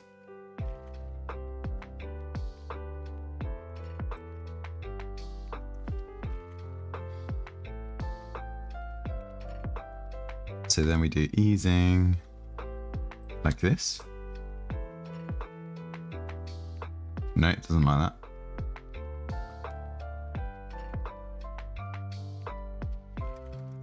But does it?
I'm not sure if that's actually doing what I think it's doing.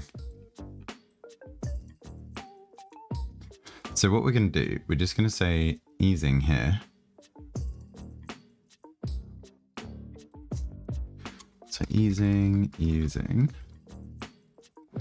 And we're going to do let easing string equal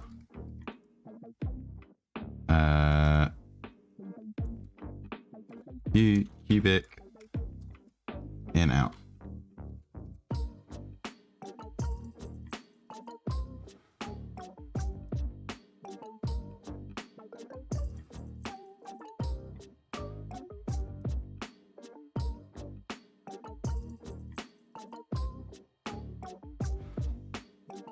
What's this type?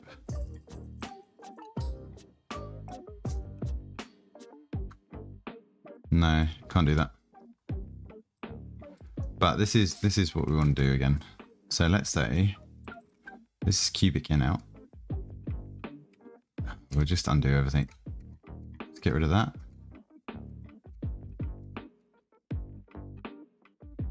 Let's see what we had before.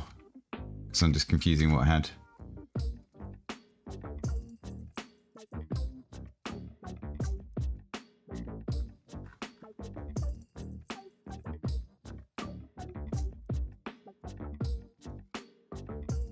Right. So this is what we had before. Now, what I want to try... Oh, no. I want to view all. Let's see what something like bounce in out instead looks like.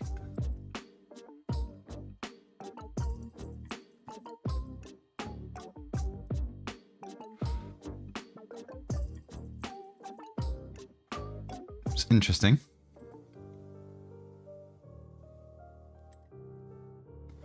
Let's add to our duration here. See what's actually happening there.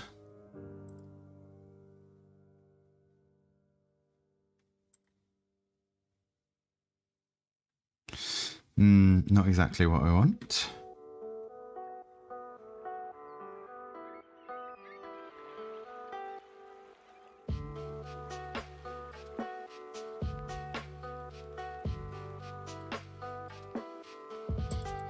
Maybe quad. Let's try the quad one.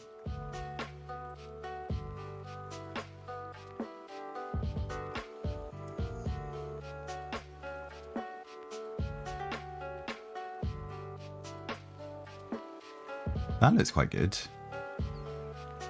Why have we got this stuck here though?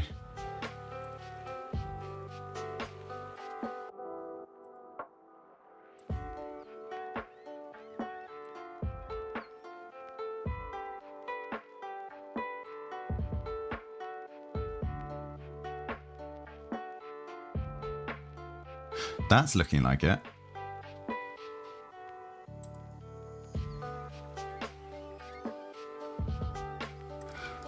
This is starting to look pretty decent, I think.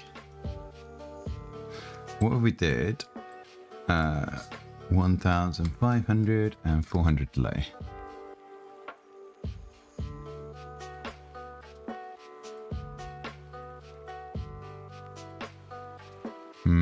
Too much delay.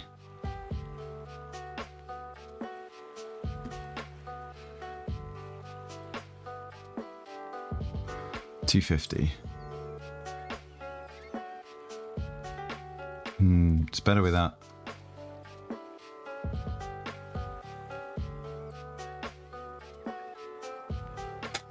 Yeah, that's looking okay. Now the thing is, I want to wait for that delay, that last O to animate.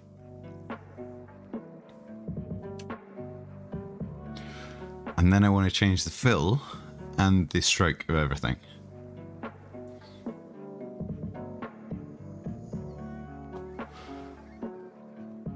Let's just see, is there anything else that we think would be better? We can try quint as well, rather than quad. Let's try quint.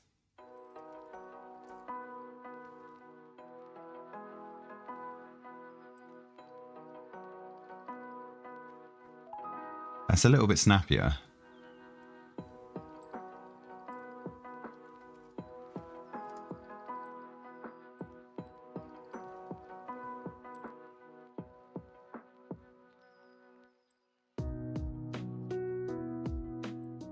And the thing is, I want it only on the in, which I know how to do. We go to this, and rather than on transition, we say in.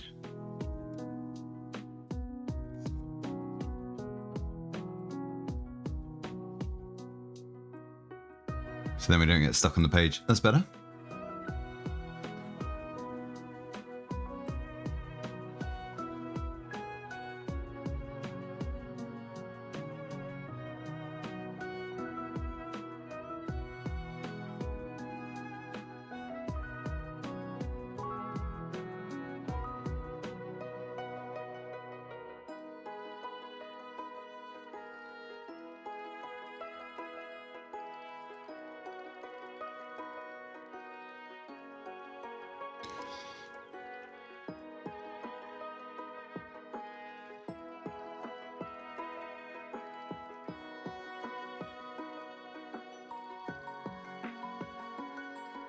Okay, I want to say let scanning adjustments the numbers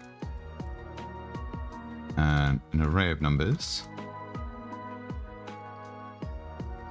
So 0 on the S, maybe like 5 pixels on the M. Do a little bit there, -5. -5. 1, 2, 3, 4, 5, 6. And then instead of this, we do counting adjustment, index. And we wrap all of this in our braces.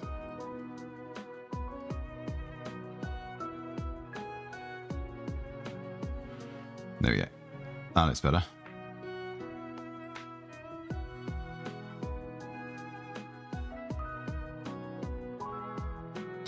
Right. So what I want next is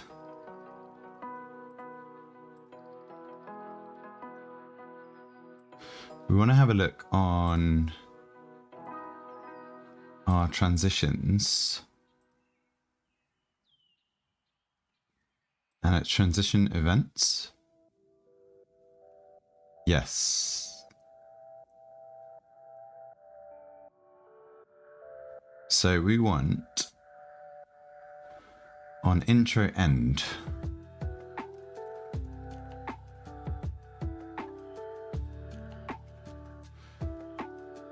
So we want a function here.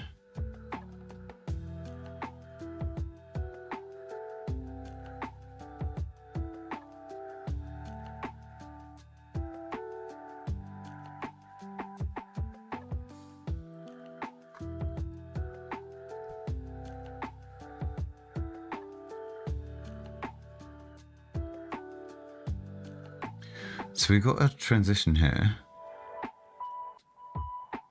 Oh, let's just try it. Let's see what happens.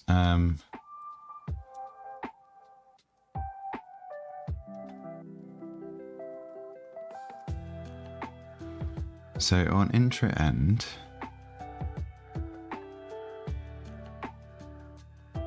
can we change fill?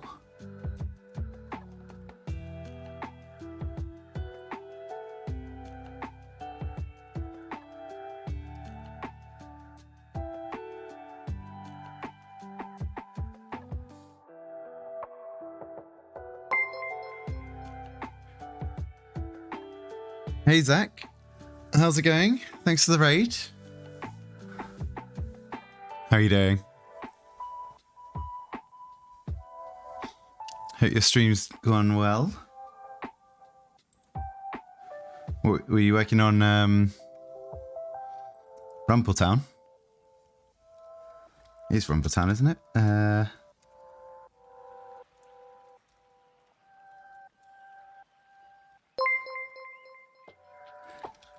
Let's just do shout out. Thanks to the follow as well, Grumble of Pugs. Hope you're all good. Just finished up a mission task that you thought would take 5 hours, but ended up taking 13. Oh my god.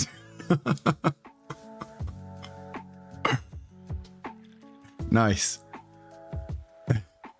Hey Glisten, how's it going? Welcome in. God, 13 hours. Oh, ouch. How's the development all going? I've nipped in a couple of times to lurk, but it looks like it's all going well. I'm doing some Sveltekit. Yeah, Sveltekit stuff today. Trying to learn a little bit about transitions. So I've got this logo here. Productive 13 hours. It did need... yeah. Oh, that always happens. That's good to hear, though. Yeah, I absolutely love Svelte. So yeah, basically I've got this logo here that was an SVG, and I've split it up into individual letters, and now I'm just trying to animate individually the letters to draw in. And then I want to have it at the end of the transition for it to fill in white and get rid of the stroke outline. So my idea for this is, when you first land on the home page, you get the logo in the middle, draws in like this, and then fills in white, gets rid of the outline, and then shrinks into the top corner. So it's a few different things altogether, but just like the way that Svelte allows you to do stuff like that is so nice and easy. So yeah, no game development today, but just playing around with some Sveltekit stuff. I'm trying to learn it all now that it's actually been fully released. So for anyone who's not aware, Sveltekit is a JavaScript framework. It's kind of a JavaScript compiler. That allows you to write website, like do web development very easily. So like this is kind of what my homepage looks like for this site. So we've got a picture element here with just some properties, and it's basically just like standard HTML in the middle of your component, but you can also manipulate stuff with bits of JavaScript. You can easily change the... Oh yeah. In December they released version 1.0. So it's now official, stable. Still likely going to be some bugs or issues, but it's a lot more like set in stone now. There was a lot... I basically started using Svelte about a year and a bit ago, but because it was still under development, it was like, oh, routing's going to change, like this format of how you set your page routing was all changed. So now we do in your routes folder, you have a folder for each of the URLs you want to go to. So say here I've got /products. So I've got a products folder, and then within that folder you do like this plus page notation, and that tells you where the page for that route lives. And there's a few other ones. So layout gives me a layout for each of the pages. So this puts in our header component and our footer component above and below on every page. But yeah, there's a really good tutorial for it. This tutorial is still a bit of work in progress. Oh yeah, all the routing stuff changed. They did at the time release a transition helper. So it's worth looking back through the Svelte blog stuff, because when they changed all the routing, they gave you like a line to run in your like terminal that would go through and like automatically update bits. But I never used that. I just did it manually because I only had some small websites that I was messing around with. But yeah, this new tutorial seems pretty good. It's still in progress a little bit, but it's got the Svelte and Sveltekit stuff. But there's just so much good stuff to do. No worries.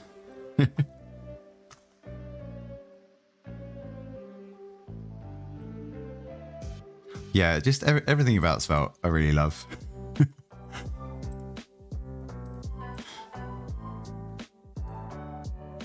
So what we were trying to do now is wait for the intro end here. So because fill is not defined.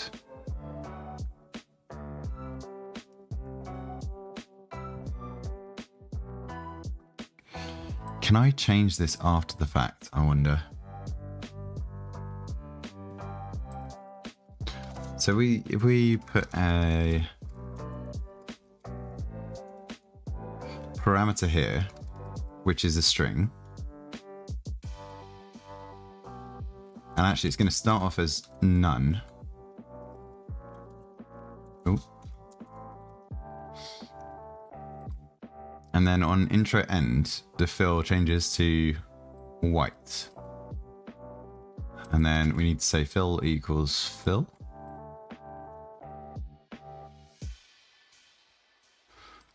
So let's see if this works. So then we go to our about, draws it in, and it doesn't update to white.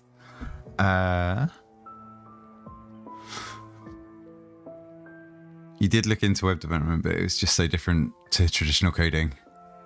Yeah, there's a lot of like quirks to it. But if you, considering you've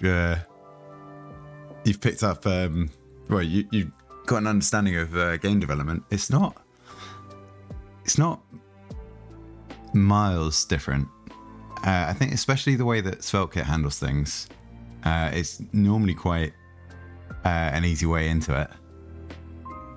But yeah, it's just a whole nother world of programming. I always find it funny whenever I speak to my parents and stuff like that in work. We talk about all the different things that I'm doing, and they're like, well, it's all part of programming, right? It's like, well, programming's such a big world now. Like, yeah, it's really weird to put everything in the same box of programming because there's so many different routes that you can go down. It's all completely different day-to-day activities. Right, so what I want it to do is once it's finished drawing, I'm sure that's what this intro end does. We want it to change the fill to be white.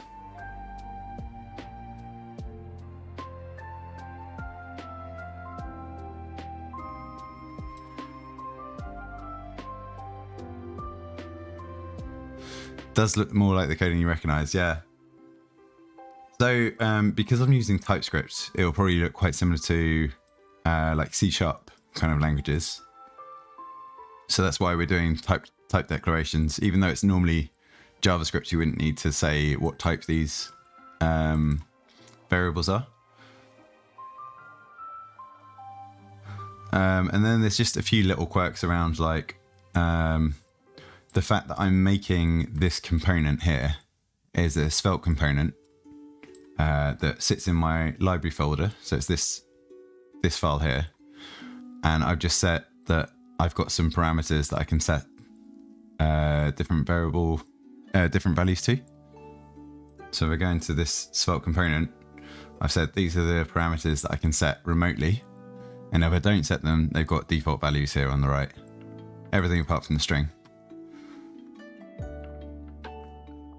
So what I'm doing in this page is I'm looping through my letters array and drawing out this logo. So what I could do is like double up on double O at the end if I just change this around. But basically what I'm trying to do is set up a few components that are very easy to edit and manipulate later. So it's more like a library of functions that I'm starting to set up, but at the same time figuring out how it all works.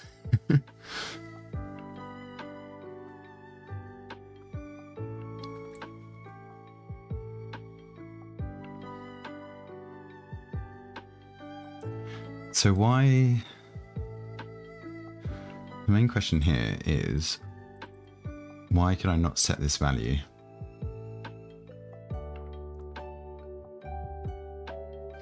So what's happening in the example here? Let's have a look at this again. So transition events.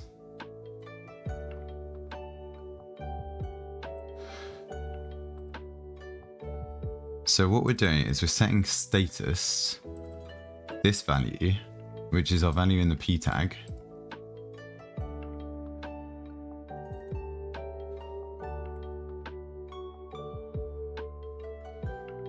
So let's just see if we set, if we just did a p tag here, so a paragraph, and in here we just put fill, which is our fill variable, which should start as none, and then it should change to this at the end of the transition. So it's none, and then it draws out. Okay, so this is not triggering. Let's see, what are we doing differently? Let's do an exact copy of intro end.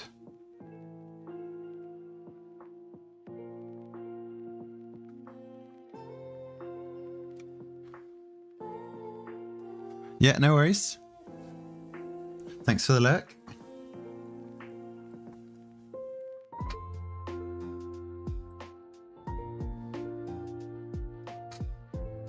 Right, and then rather than status, we're going to say this is fill.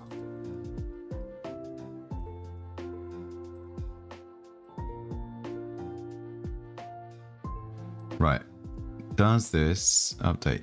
It doesn't update.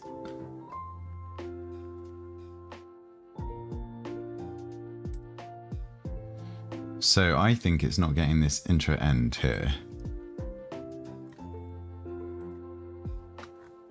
So maybe if we put it in here instead, where we've got our transition.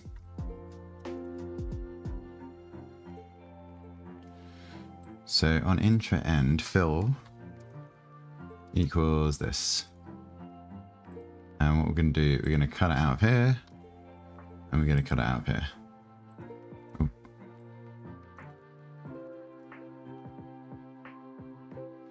So is it because the transition is occurring in the component rather than here? Ooh, okay, kind of it.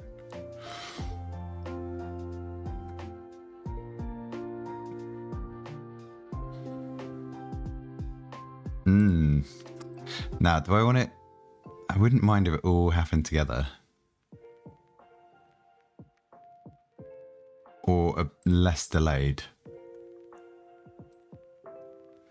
What if my delay's at 100? Let's see what that looks like.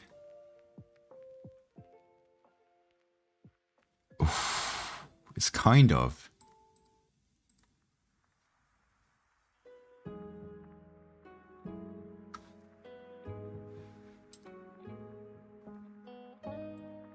So if we do this and stroke equals none. Oh, it doesn't like that.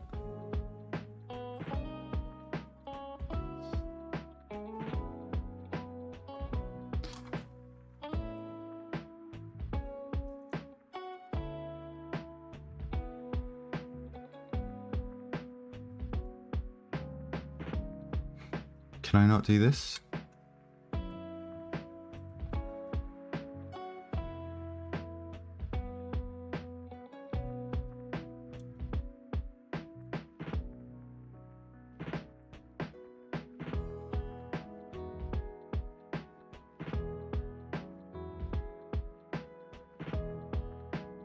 Why can I not do this?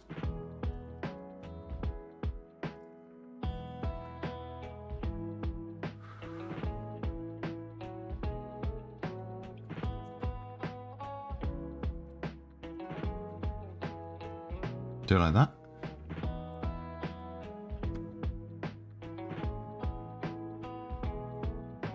Okay, let's just check that's working. If we change it to red instead, so at the end of the drawer, we should get a red outline. Cool.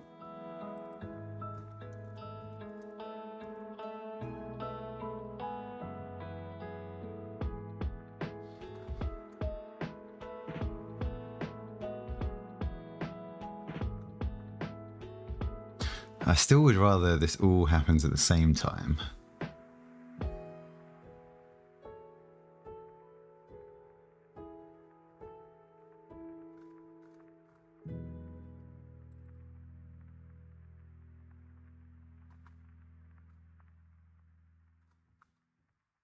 So how do we go about?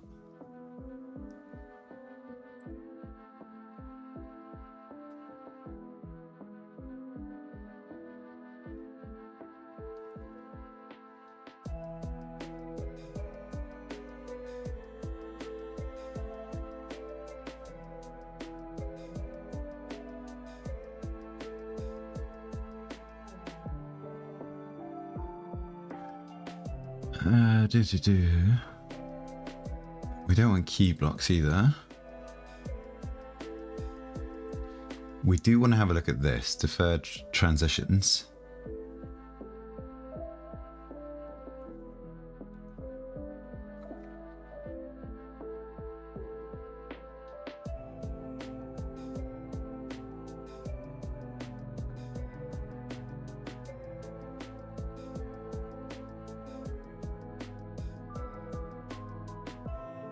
So with this, we want to, I think what we want to do is we want to create a deferred transition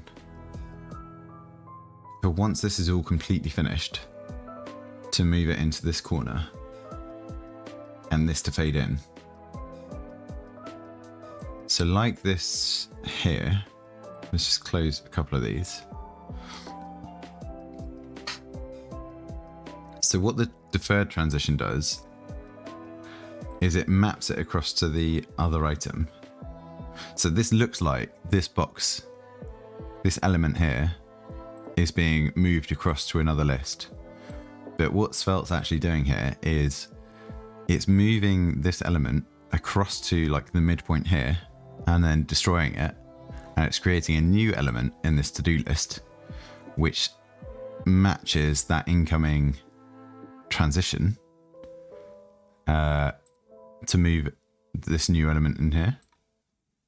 So if we reset it, and you can see what normally happens is this element just gets destroyed, this like fix some bugs, and they're adding a new element to the done list, which is fix some bugs. So if we have a look here,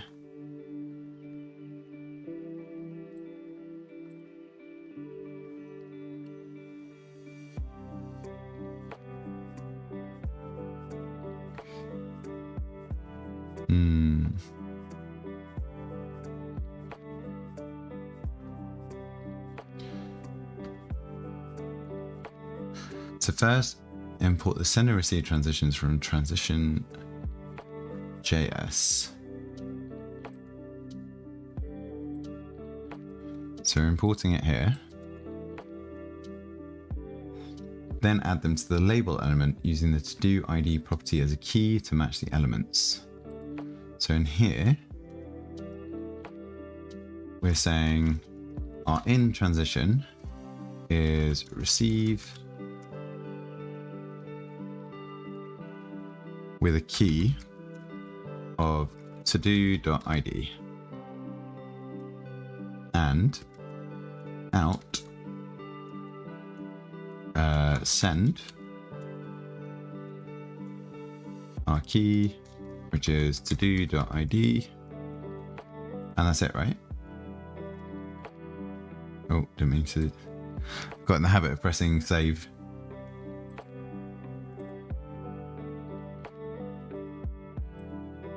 So yeah, it knows where it's got to go.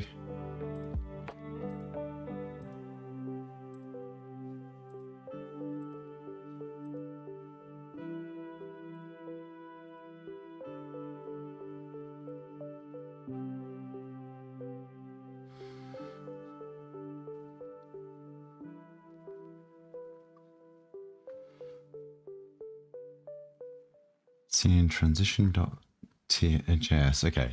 So this transition uses the crossfade transition.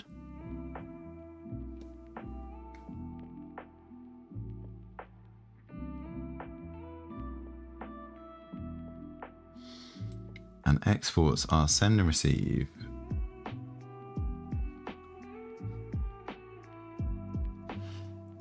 So I think actually what we want to do is copy all of this.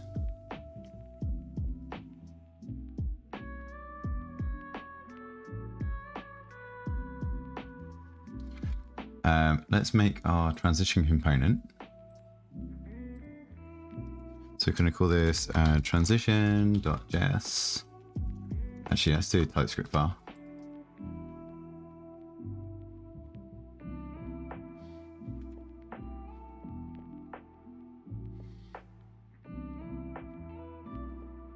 Yeah, why is params in there?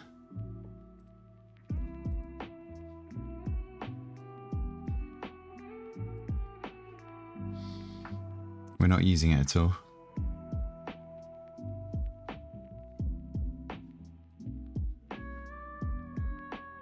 So let's just do that.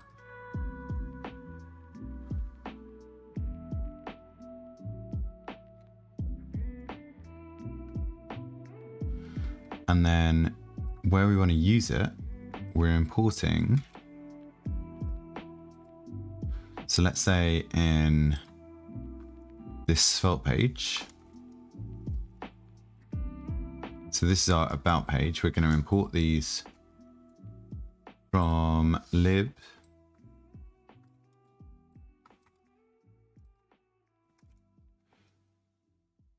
Right.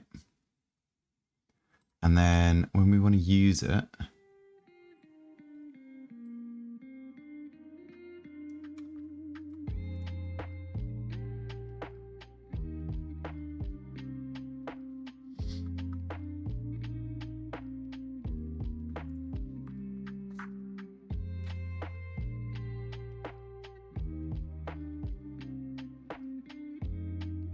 see, we can't do it here though, because we're not doing the transition here.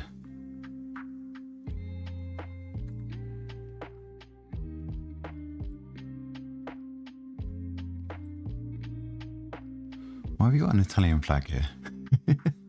It's just a red line. Oh, it's because we were on the line that was selected. It was green because it's new for our Git, and it's red because it's erroring. It was drawing out a little Italian flag in this like scroll bar. Right. So what we're going to do is we're going to put this into our element instead. So in here, so we got our send receive.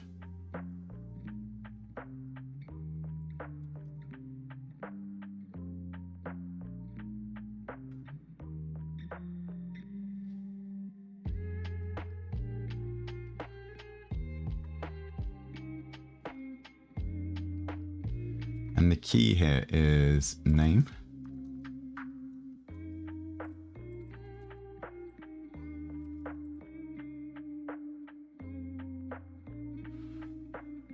And it doesn't like this because we've got draw already.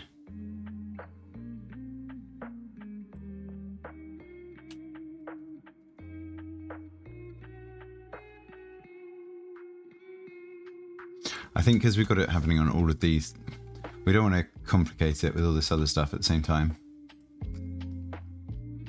So let's simplify this. Let's actually cut this here. We're going to undo what we're doing. We're going to go back to this page and we're going to add them in here. But we're just going to do it for a standard element in here instead.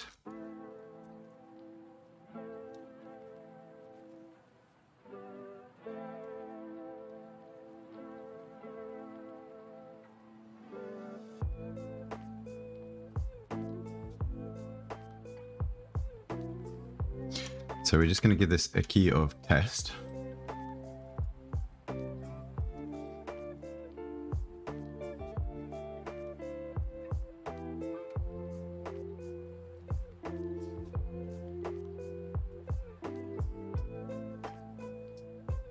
And let's just call this like send instead.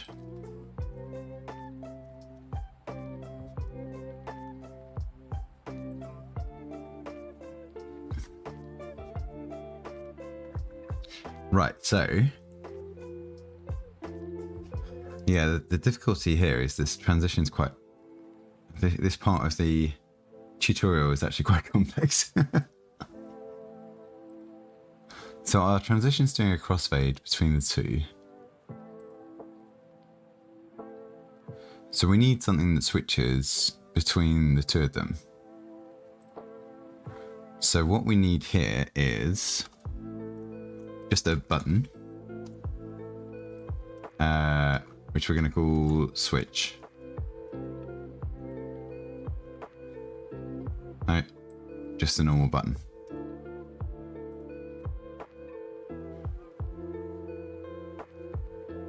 So we save that, we should have a button, yep.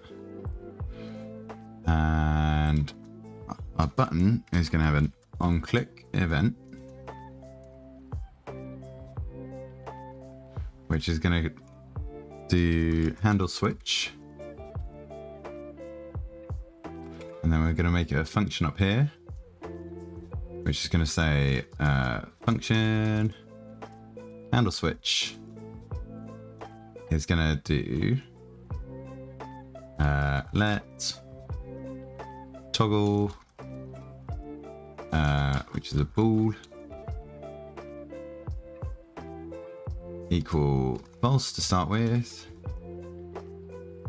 and then when we handle switch, toggle equals not toggle, right? So this will switch each time, and then here we're going to say if toggle, we do the first one, and then else this. I'll close our if statement. Right, so save all of that. Hopefully it'll format for us, format document, just to make it a little bit clearer to see. Right, so we have a boolean that starts off. If we click the button, it switches.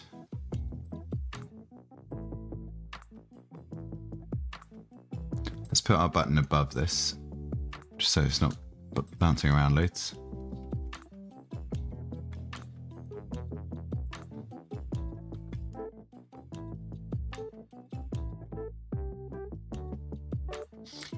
Now, I think this should be opposites here.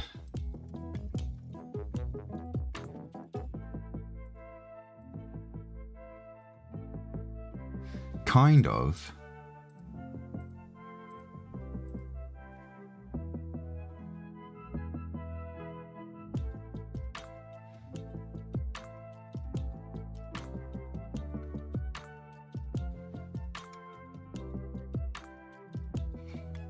How is this going to work?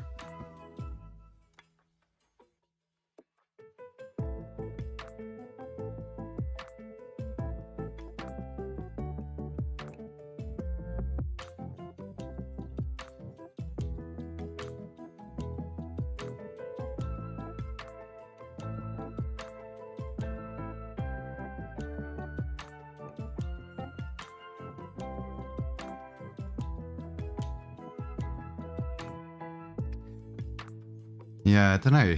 I feel like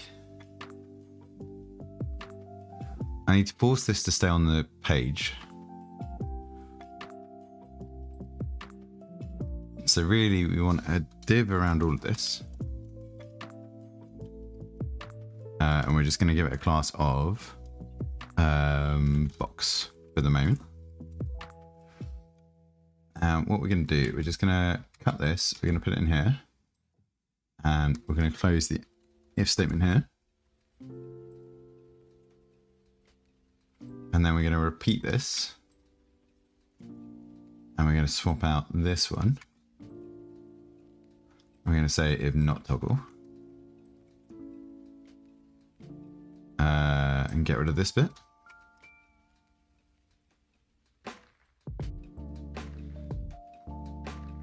Right, and then what we want is our box class to have a minimum height, which is just 100 pixels. So that means regardless of whether or not the P tag is in it, there we go. So now we've got two divs here. If I inspect, I can show a bit easier. So we've got two blocks here, which are our div elements of class box. So because they are holding the 100 pixels, you don't get the weird like overlap of this element being destroyed or this P being destroyed as it moves.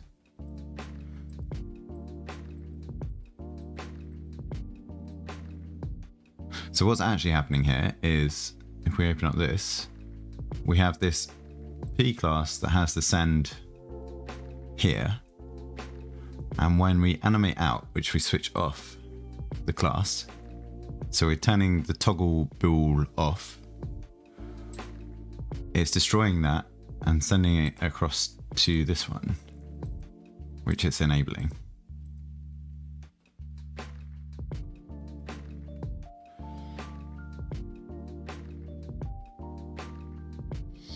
Right, so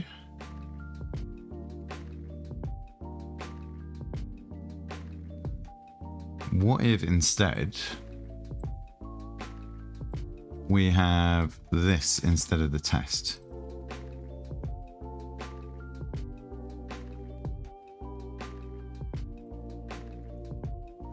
So within our P class, let's say we have the letter A. And let's ignore these ones that we don't want to mess around with.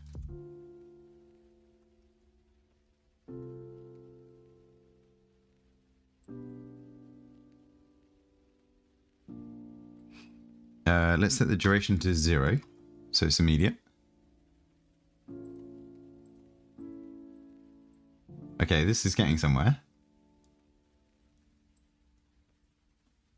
And instead of this logo here, so this one, right, let's do the C to the O.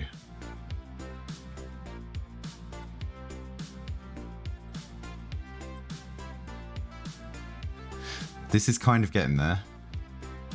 And what if instead we set this to like way bigger? And this time, we're going to keep them the same, but we're going to change the fill to be fill equals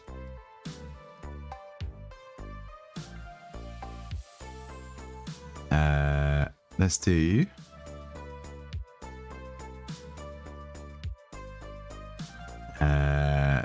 BB8. I don't know what color that is. Okay, so it's kind of just collapsing it rather than...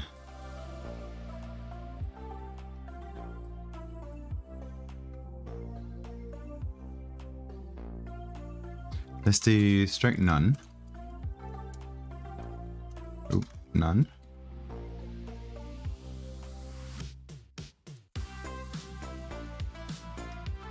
Didn't like that color.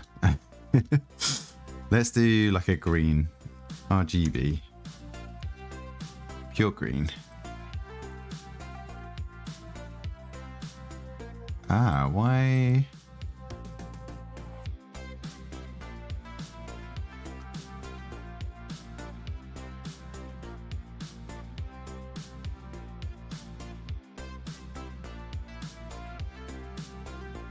What about if we go to like this? Why is it going to white?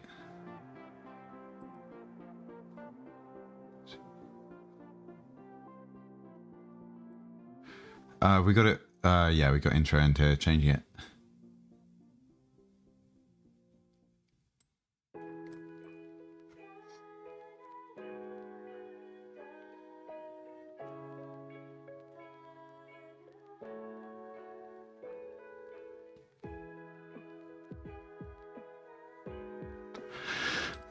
Okay.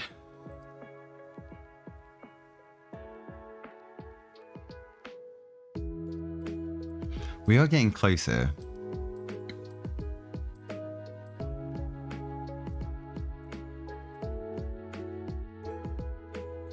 So it's stretching on the height dimension, but not on the width. What is C? 92 by 102. So what have we said? Height and width. So we do 92, 102. This is the width.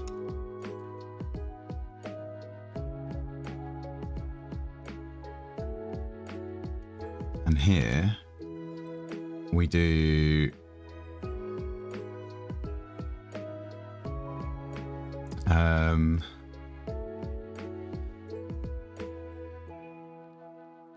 what would this be? 368?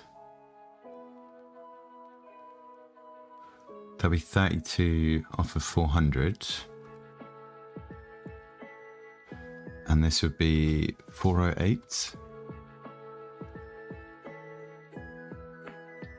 No, it's just doing height again.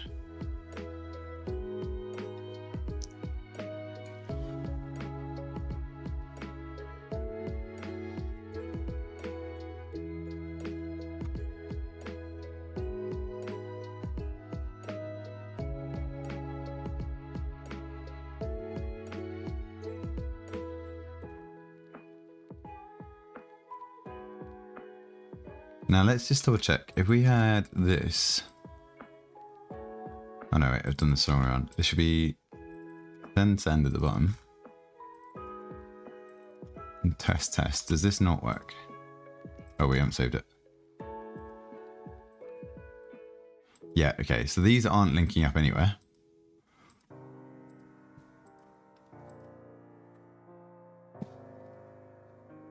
So it does need to transfer across. So send needs to be the in and test needs to be the out, like this.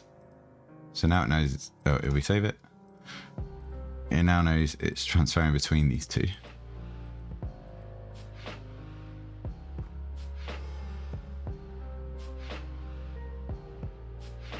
Kind of want more space in between.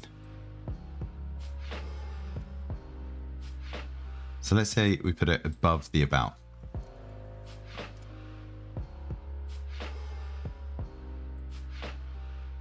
It's still obvious because the width isn't changing. Is that because of our transition?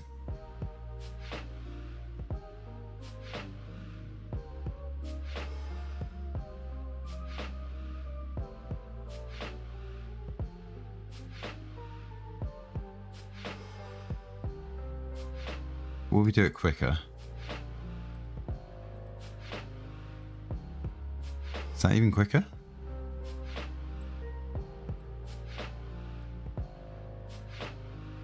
Oh no, this is the default, isn't it? This is if they're not linked, I think. So we say send to send.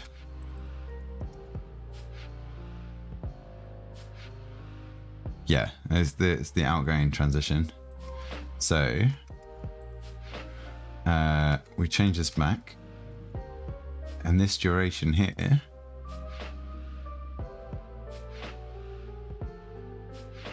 do we pass it in?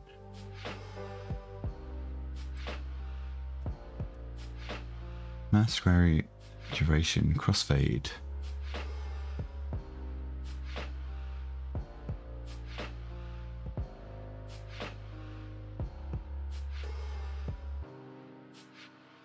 So where can we set this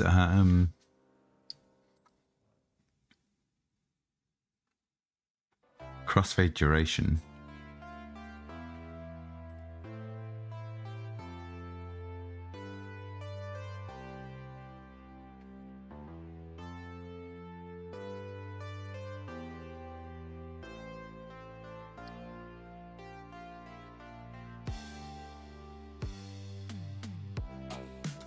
We do something like this.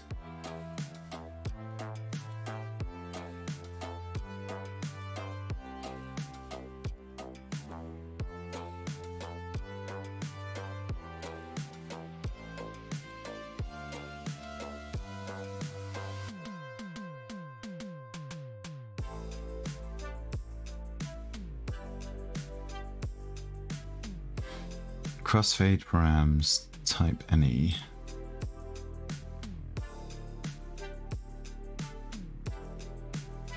So how do we pass duration into crossfade?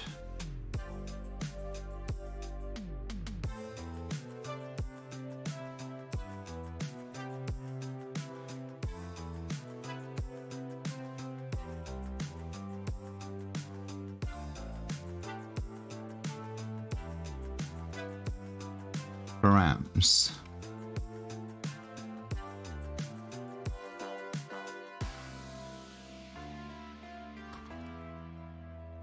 How about something like this?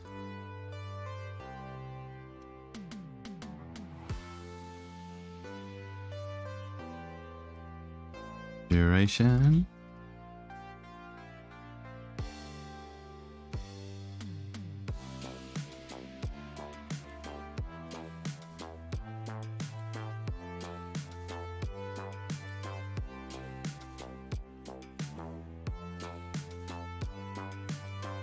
No, oh, no, I don't think it likes that.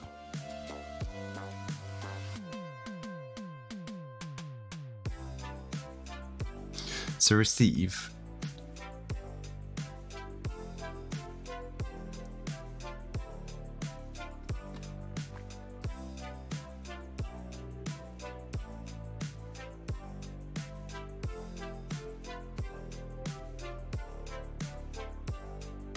Where does this get this value from?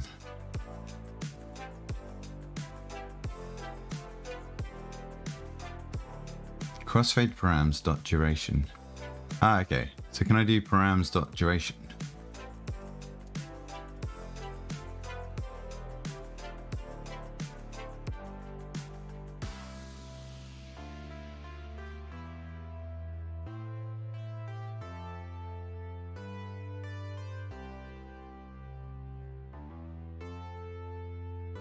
Is this where I got rid of params?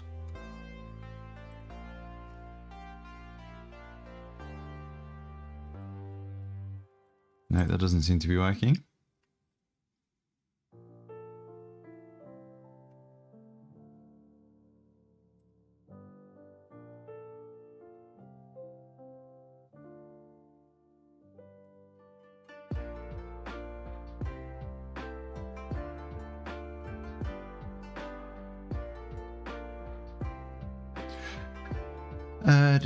Using motion, using the crossfade function as seen in transition which creates a pair of transitions called send and receive. When an element is sent, it looks for a corresponding element being received and generates a transition that transforms the element to its counterpart position and fades it out. When an element is received, the reverse happens. If there's no counterpart, you use the fallback. Right, so I need to see what crossfade does. I think that's what crossfade, Sveltekit, duration.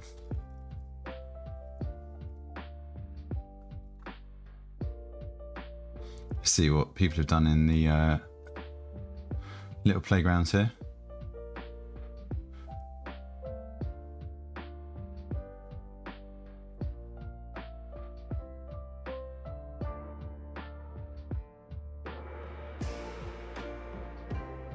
See, look, this is kind of what we want to look at.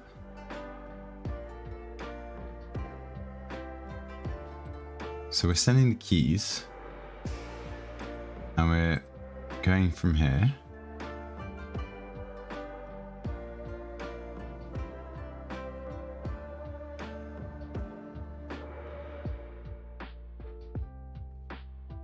Blue.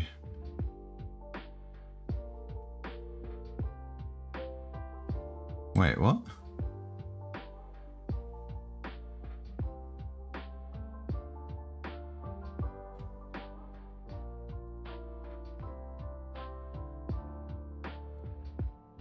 Wait, are we overcomplicating it loads? What if we just do this then? And let's comment out all of this.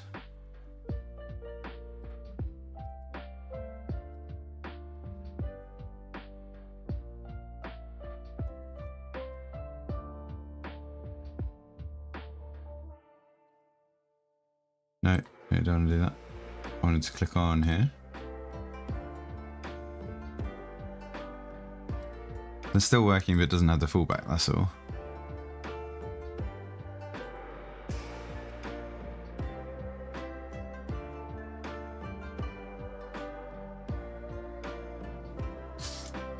Okay, what if we get rid of that and we just say like 50?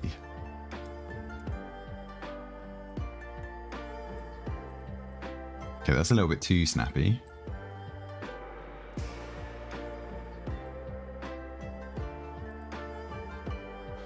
But it's still not doing the change in dimensions. Whereas this is. This is merging dimensions completely fine. Not doing anything here. So is it because the width and height aren't being set?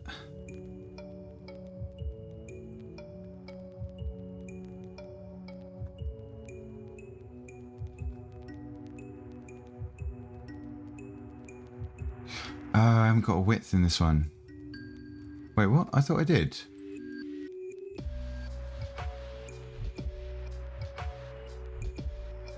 Oh no, wait. Wrong one. We're down here. Yeah.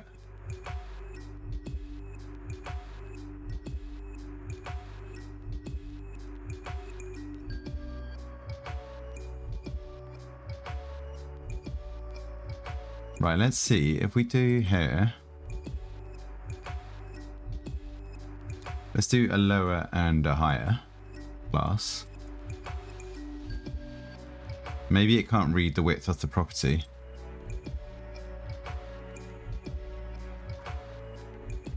So here we're saying higher.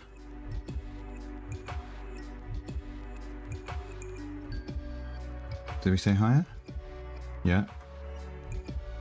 And lower.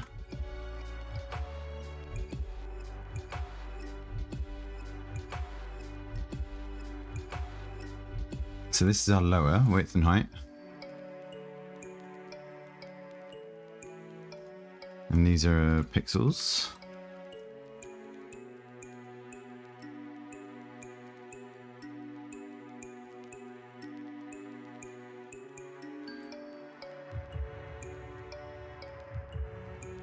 And this was like 92, I think.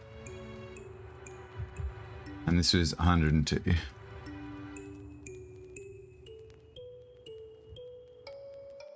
I'm not sure if they have to be in quotation marks, do they? No, that looks alright.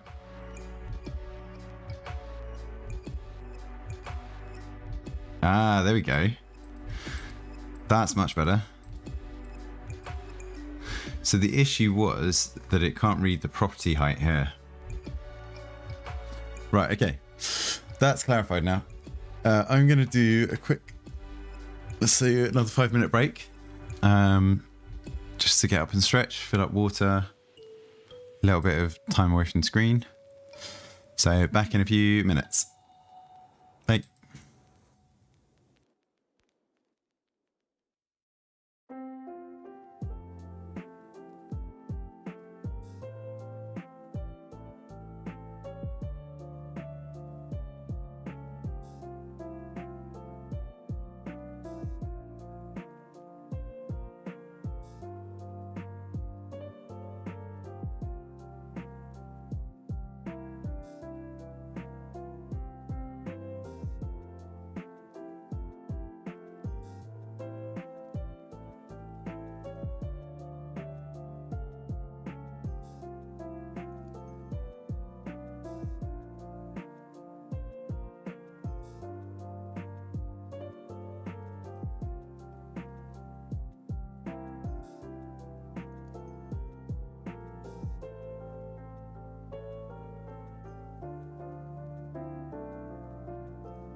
Right, let's carry on. So, we've now got this transition happening quite nicely. So what we're going to do, we're going to bring back in the timing for it, which is a bit better.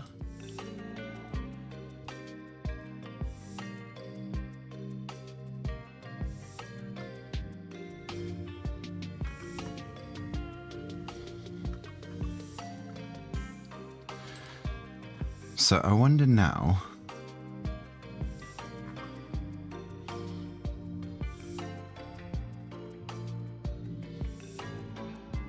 basically what we want to do is we want to know when this finishes completely.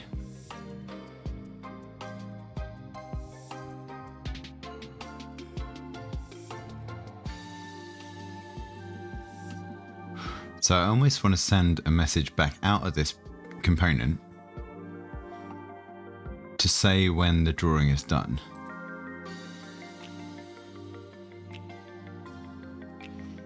And then I want to destroy the whole div and transition it to this logo in the navbar.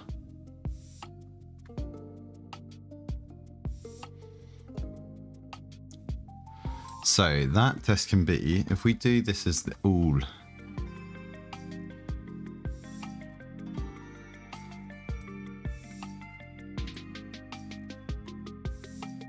no, it's not called all. What's it called? It's called full.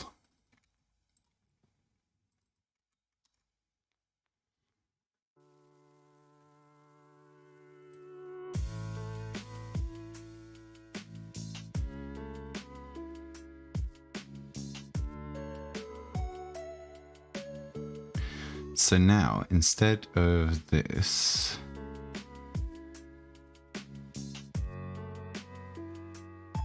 that's what the next test has got to be, is can it transition to our header?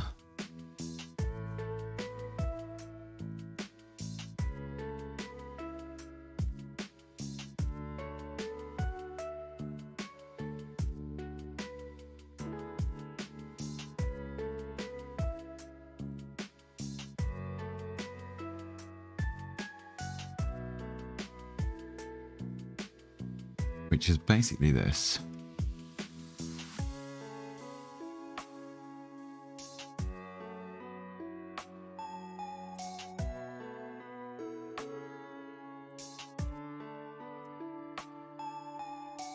So name is full. Our width is this. It's not going to let me do this now, is it? Because I changed it.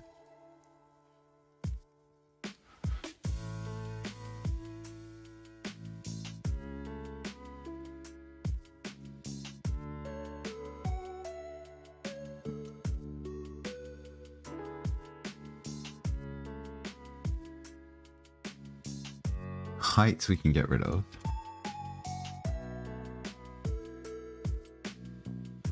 We get rid of all of that. Thing is, it's not going to let me set this because it's not a string now.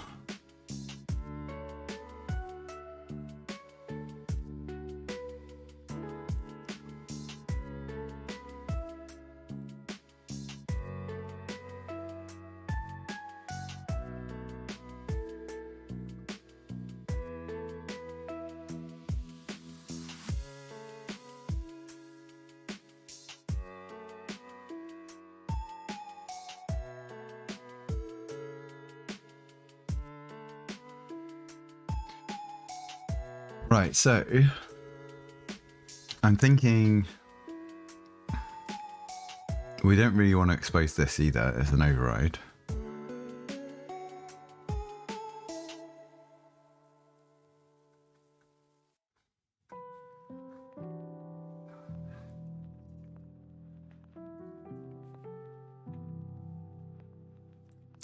But maybe we do an export let width override be be a string which defaults to null or defaults to an empty string. Let's do that. And then here we say if width override is not equal to an empty string, we can say our width prop is equal to width override.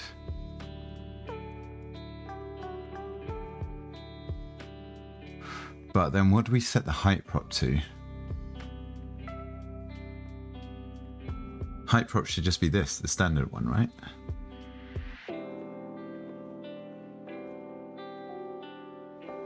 We're not going to be able to use the aspect ratio.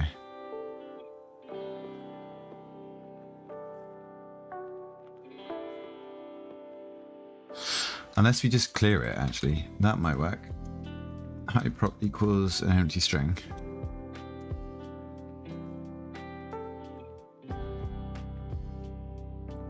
Right, then in here, this is our width override.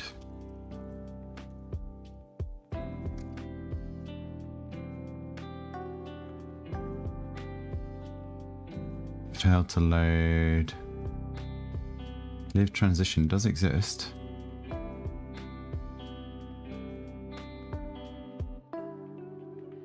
Failed to load. src lib transition.js. We need ts. Where else are we doing that?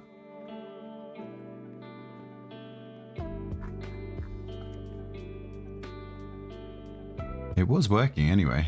Didn't really care that it was a TypeScript file.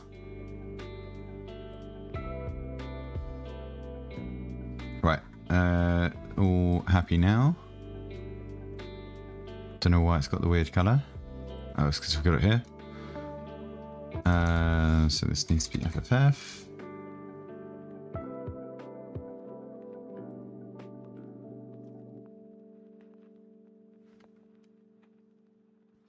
Right now,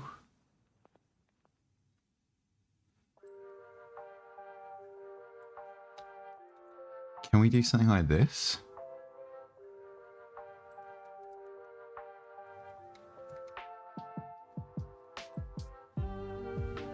And we just get rid of this entirely.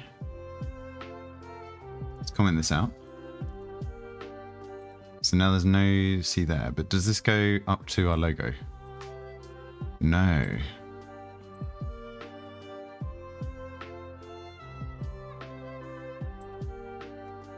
Should it? Send out in test. In send test out. Yeah.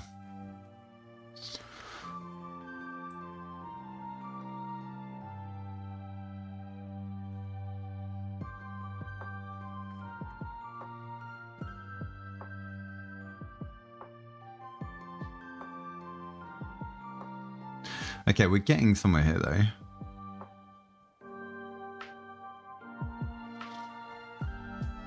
So what I'm thinking is we need to do it in the header.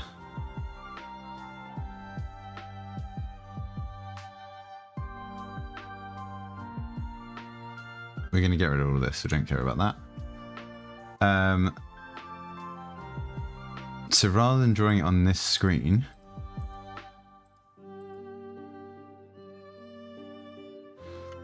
what we want to do is we want the header element to, the first time it loads on the homepage screen,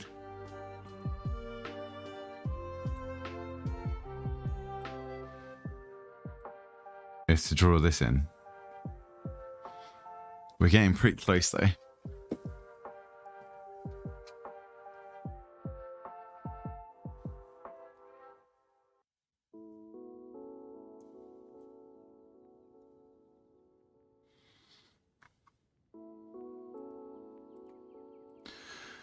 So I think rather than any of this, this can go.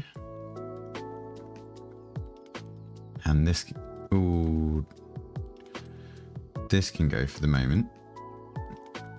We're going to get rid of these.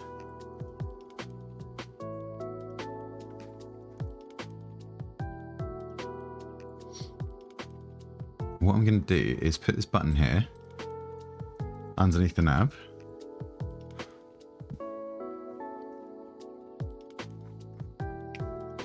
We're going to take handle switch here. We're basically going to move everything into this header element.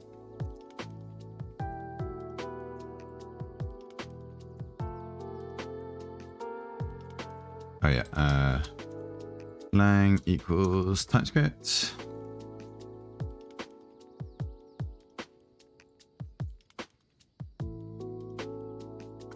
Yeah, then it's fine with that.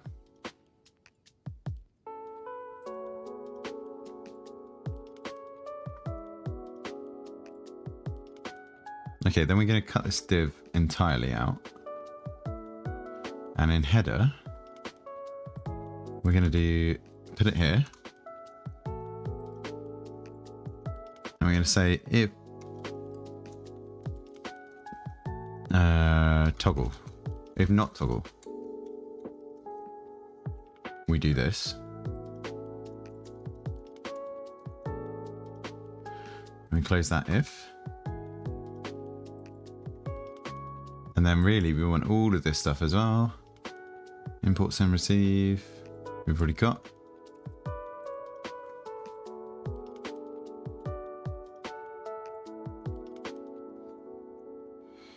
And now we don't need this at all either.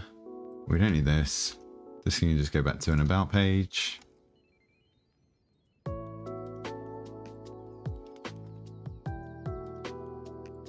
And this is going to be if toggle.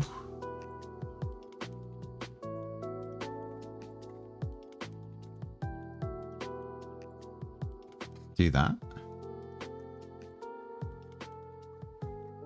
Okay, we've definitely broken something, but I don't know, maybe we just need to refresh it.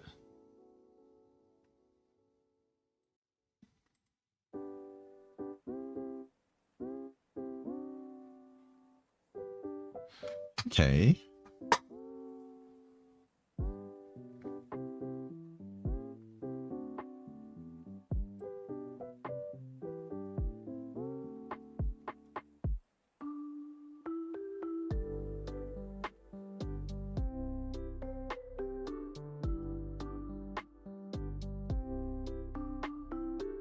And then here.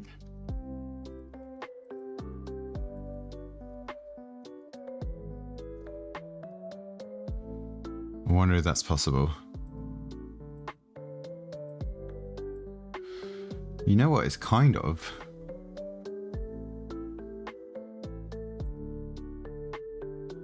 Class equals. Let's call this hero.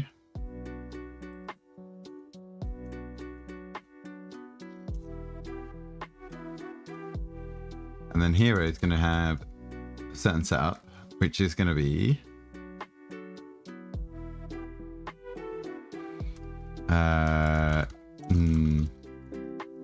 position absolute, height is going to be like ATVH.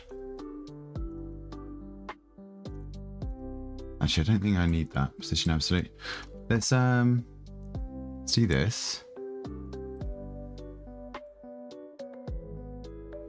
And let's sort out our CSS here first. So we want this container, this hero container. What we do, display flex here. And let's see what we can do. We want the contents to be in the center. And in the center.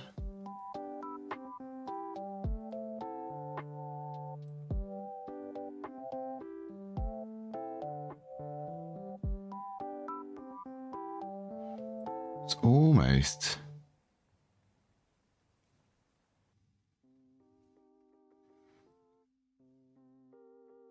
That's almost all we need, right?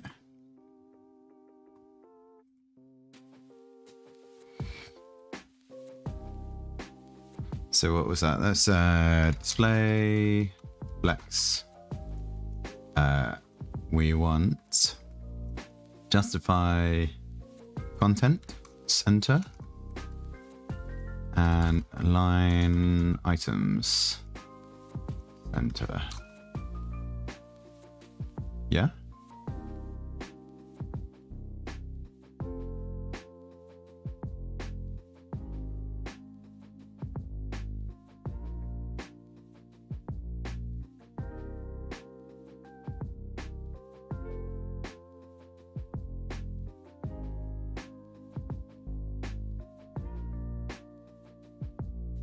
Right, so what we need to do now is we need to bubble up an event from this logo SVG, which is this file here. No. It's one more file over.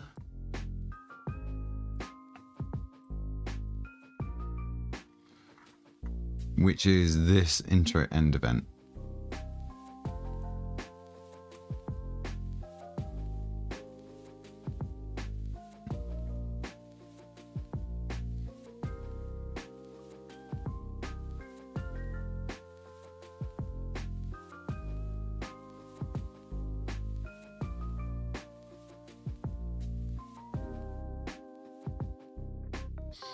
Right, so let's see, is that somewhere in Svelte, I imagine.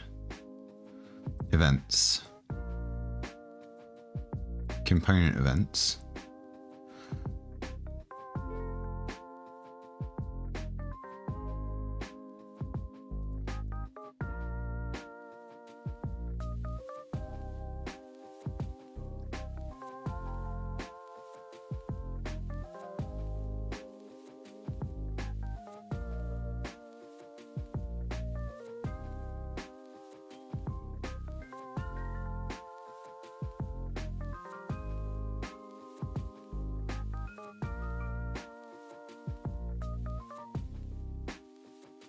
Right, let's try this. This component's getting a little bit more complicated now, but let's see.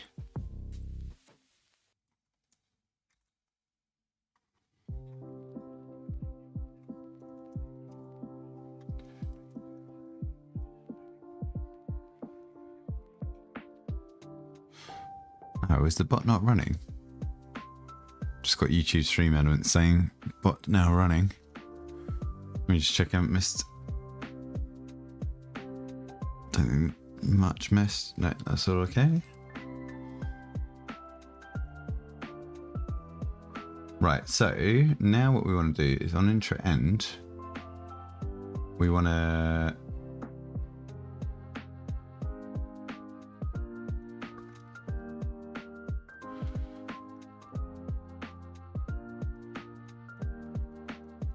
we're going to do a function called transition end, which is going to pass in what?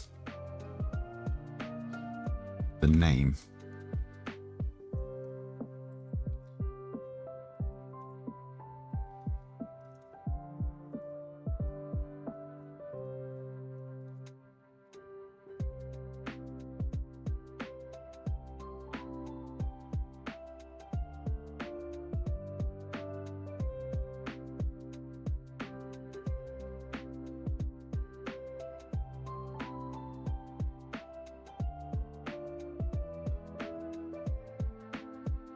Right, and then how do we read it? We go in our app.svelte, put in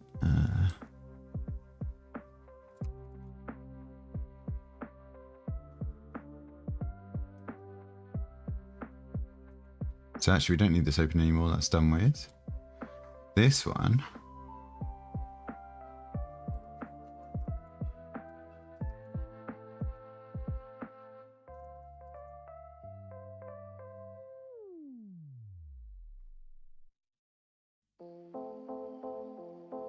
event implicitly hasn't any type. Oh, that's going to be annoying.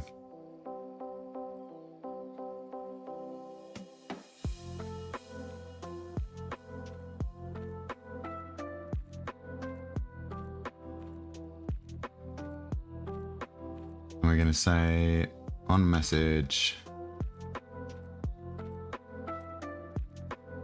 on here.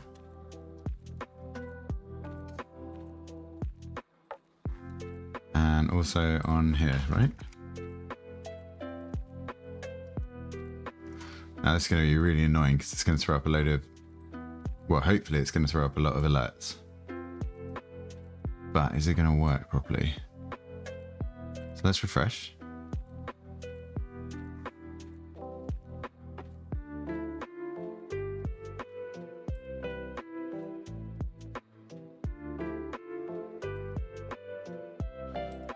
Okay, this is good.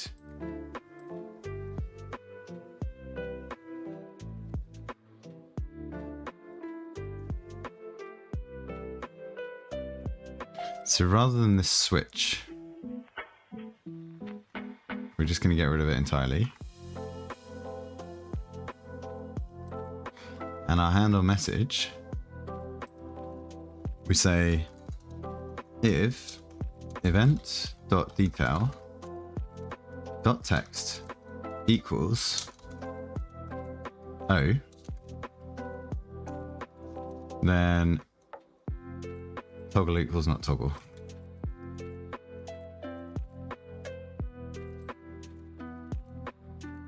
Right, then this can go. And this is with this one. Right now, if we refresh, oh,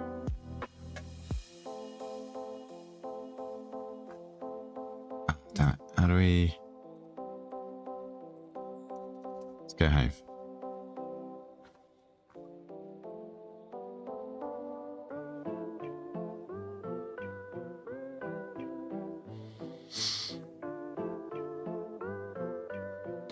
So wait, this isn't drawing in.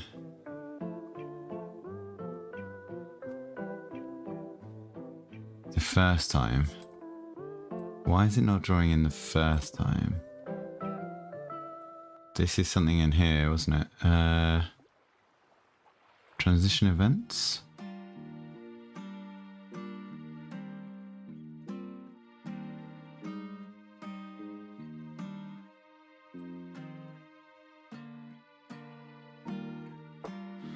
I want this to happen straight away.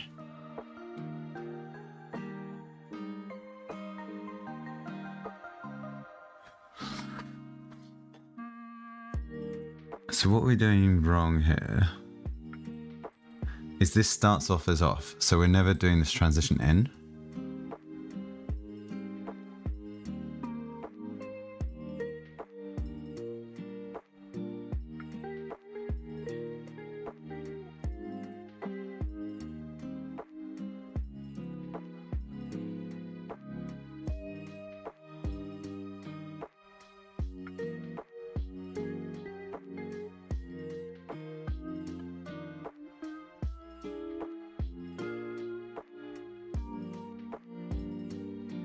Do we even need receive here?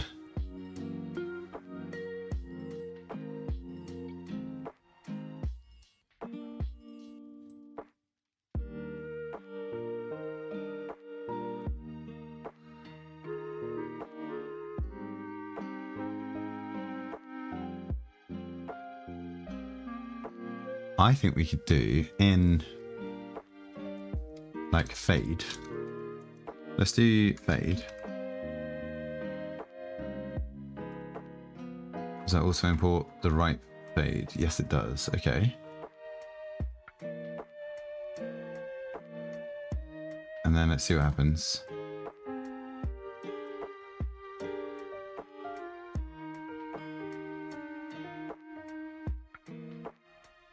I don't know if that's working.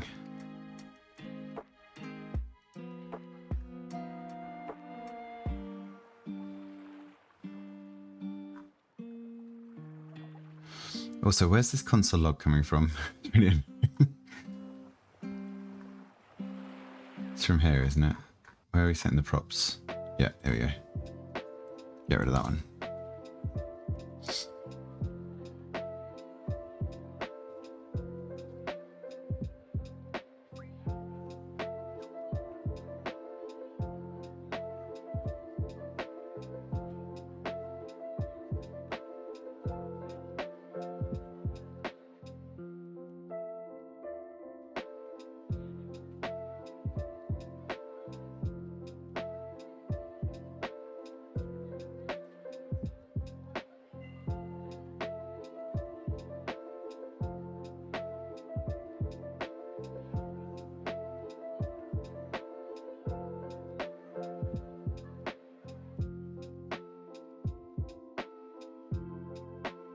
Right, Sveltekit.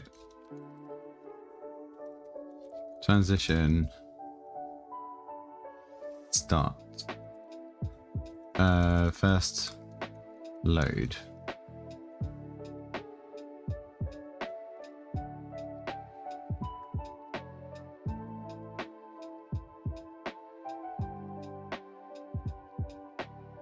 Let's see what they say.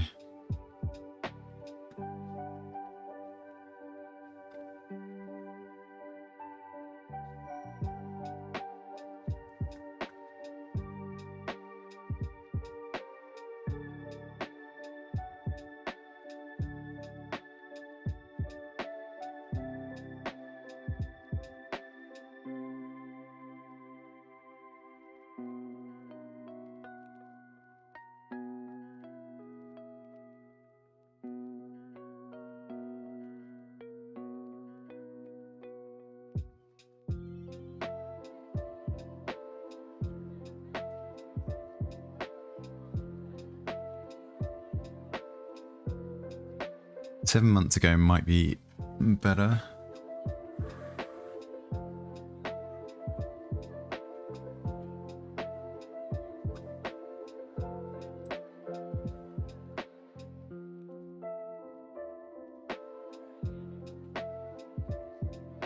I know what I need to look at. Let's have a look on the Svelte Discord.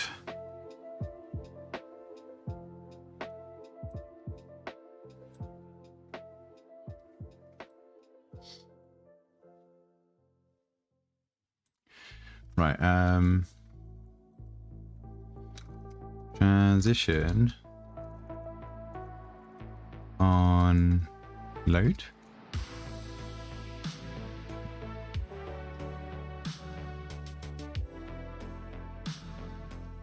Animate on page load. Here we go.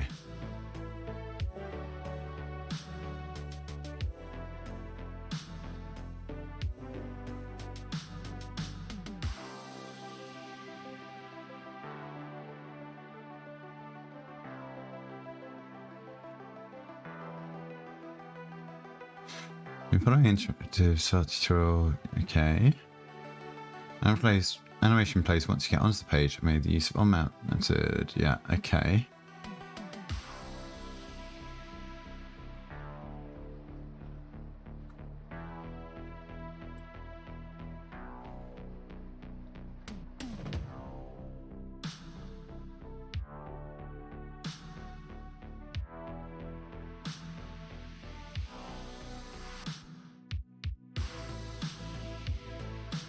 Let's have a look at this.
Potentially.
Creating a component. Do.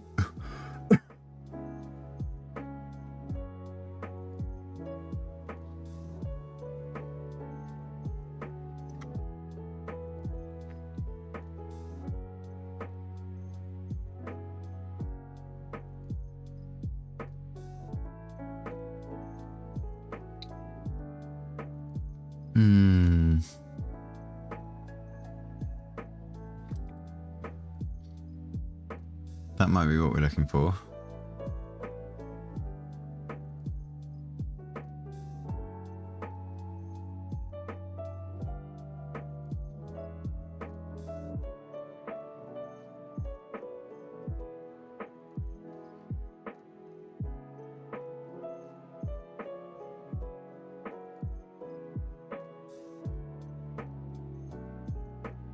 I mean, this is the same thing we're looking at, right?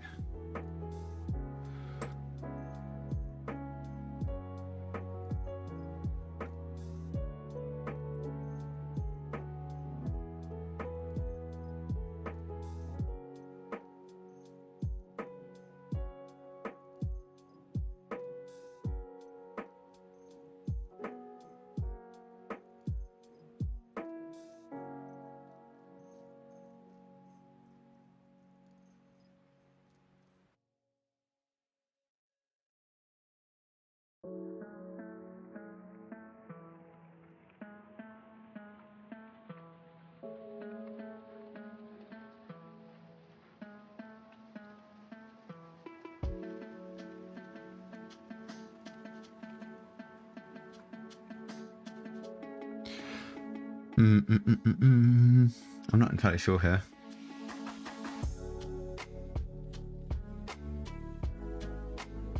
I'm not sure I want to use on mount.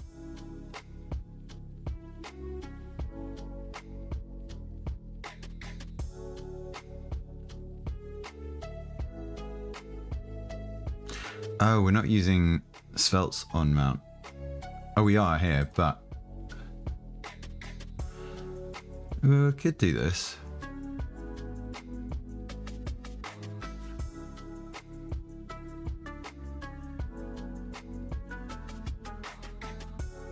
Let's see if this works. So let's call this on mount.svelte. And this is this.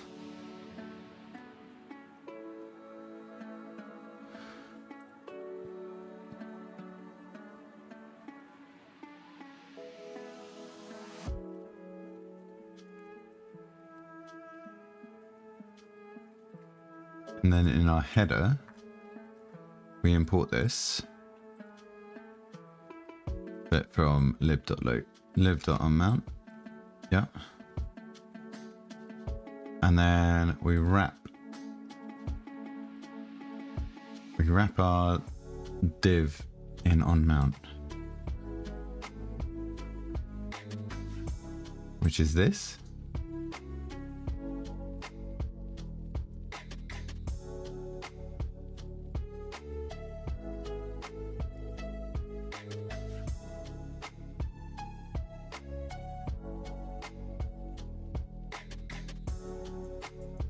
I have no idea if that's going to work. What's it complaining about? It's just about the event. Oh, that looked like something happened there.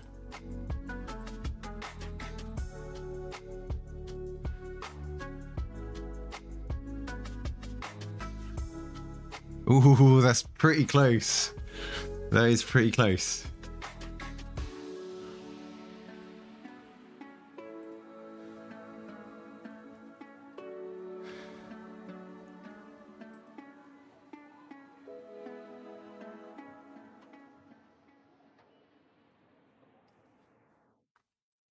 I almost think we want an empty homepage. And this to only happen when we hit the homepage. Because otherwise you get this redraw.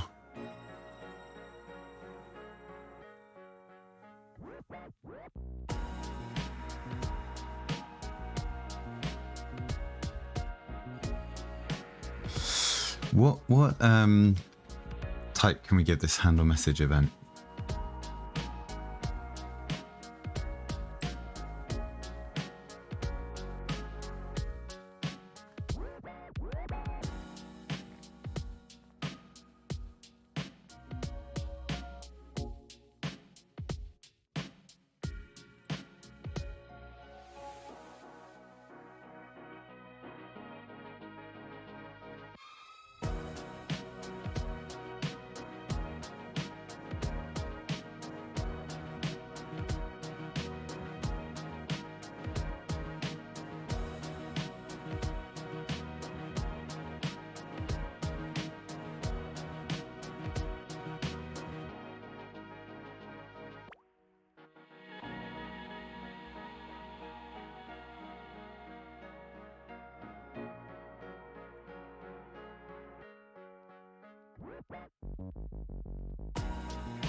Oh, okay. We can just do that. That's fine.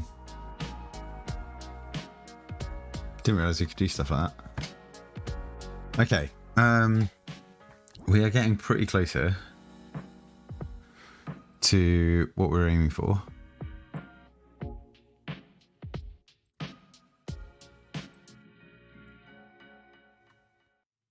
It's only taken us what? Like almost 4 hours.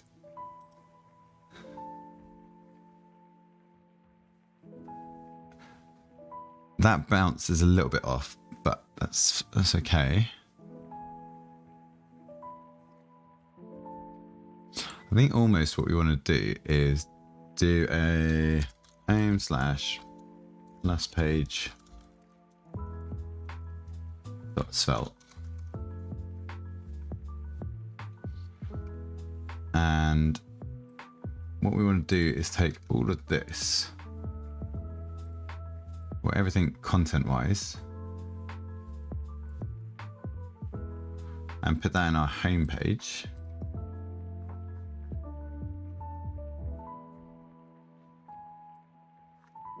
Including this, I guess.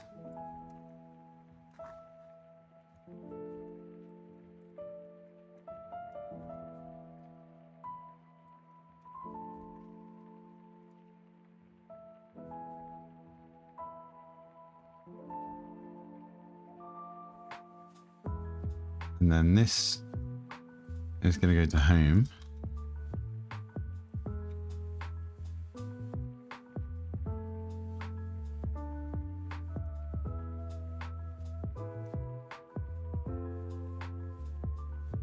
And our page just does this instead.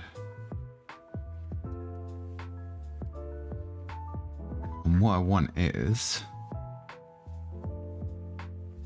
that to load in, it to shrink up to there, and then we load in the home page.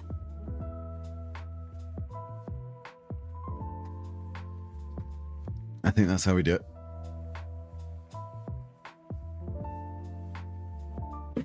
But I might have to give it a break in a minute. Let's see if we get that up and running first.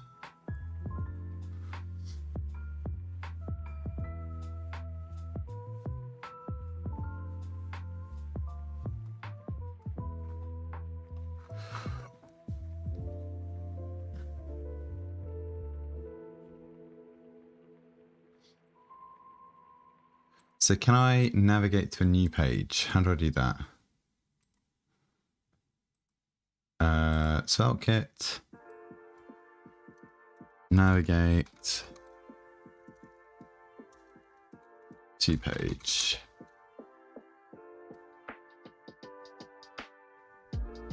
So this is old. I want something much more new than that. Let's try this.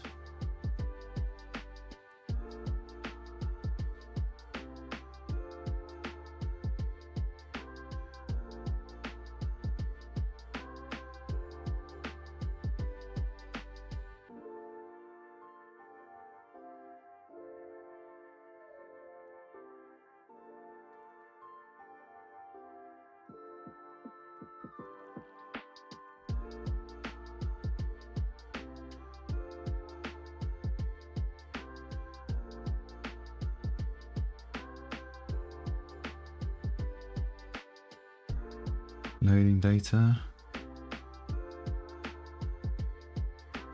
Well, I guess a form action would be similar, right?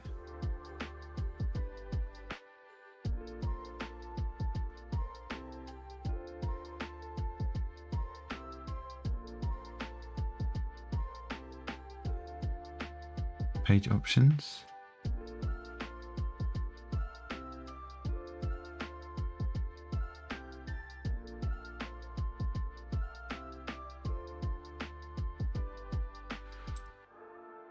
How about in here? Can we do Sveltekit? Routing? No, I don't care about slugs.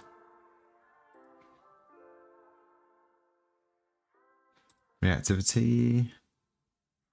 Props. Logic. Events. Maybe DOM events? Nope. Bindings. Lifecycle. No. Redirects. Let's have a look at redirects.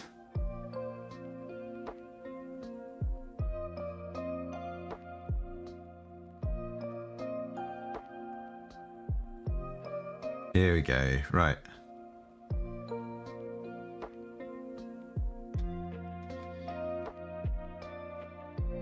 Right, let's try this.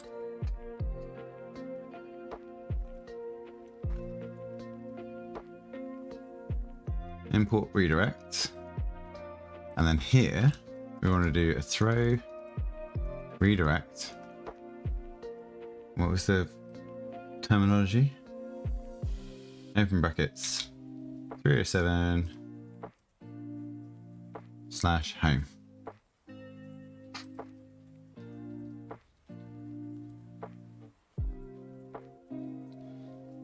Okay, so now if we go here,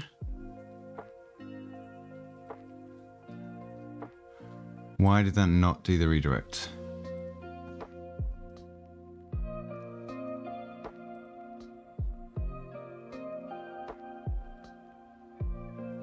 Right, let's close that and reopen. And let's just rerun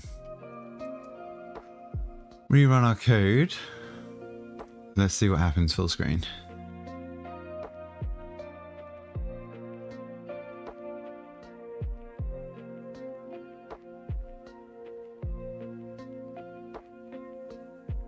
Right, finish building.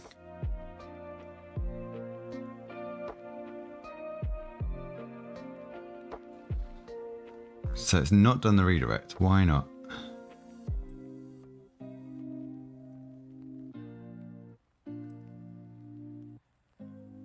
It's clearly done the toggle.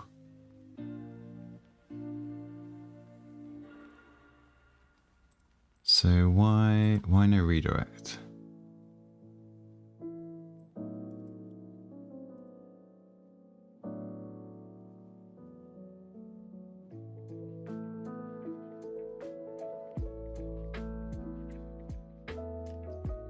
Uncaught redirect. What's wrong with that?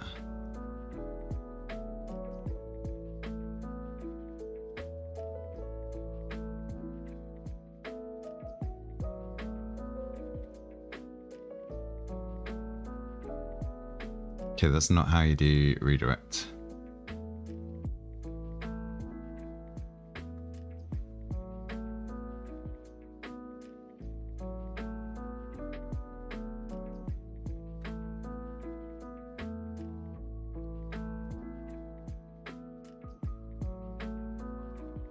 Maybe 308. It's permanent redirect.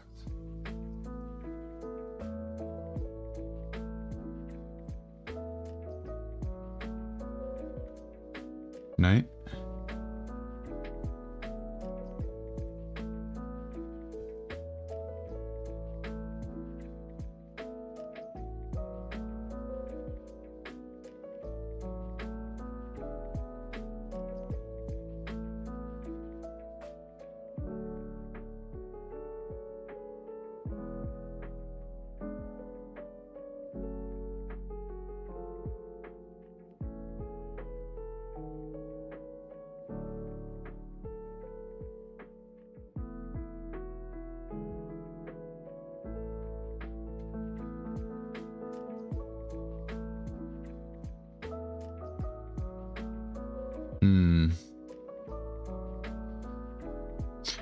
I should have just gone here first.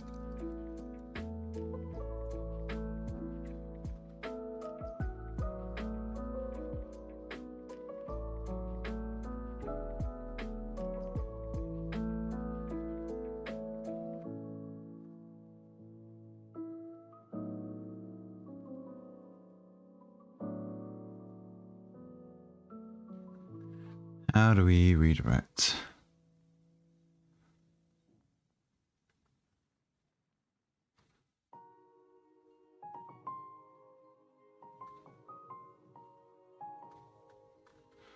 These are all slightly more.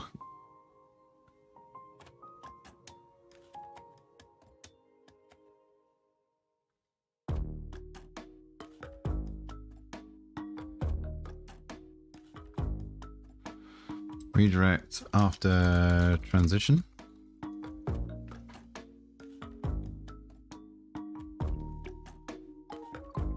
No results. Redirect transition.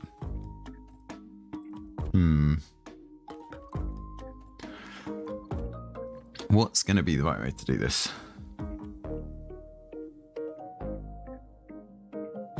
$7,000 results, not great.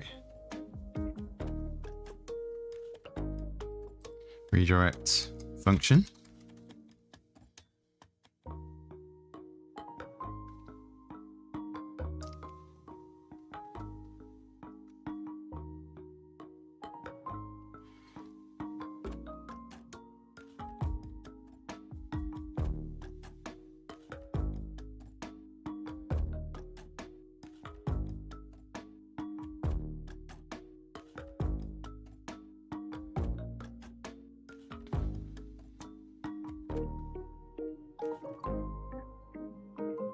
How to reroute from within a page, maybe this one?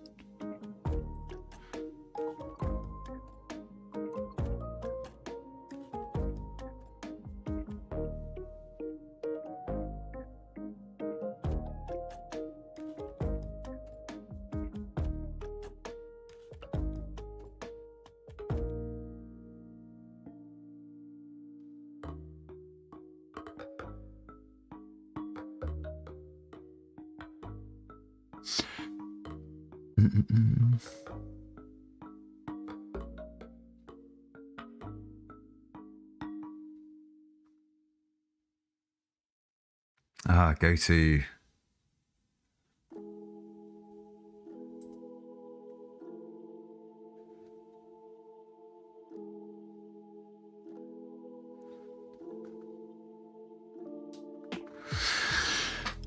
this is what I was looking for the whole time. Right, okay. Go to, not redirect. I'm gonna get rid of you. And I want go to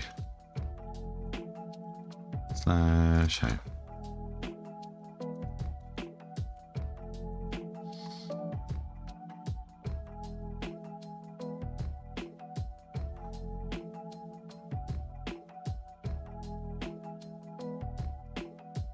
Right.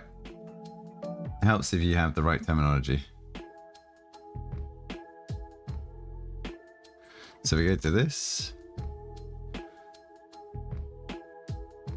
Logo's drawn in, fills in, shifts up, loads the page. I think I'd want this to fade in rather than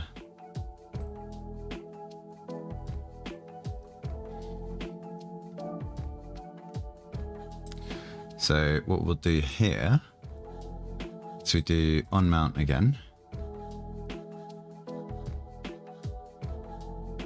Picture we want to fade. So can I do in fade?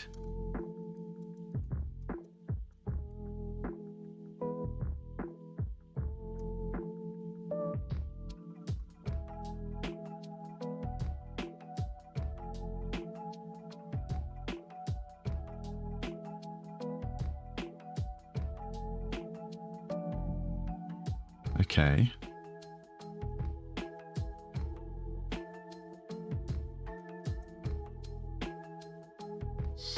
So we do on mount. No, we've already got on mount. So we don't need to re-import it.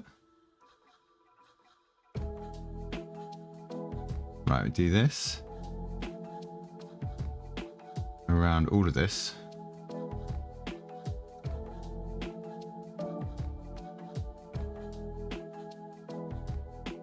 And then can we do like a main? Let's just do a div for the moment.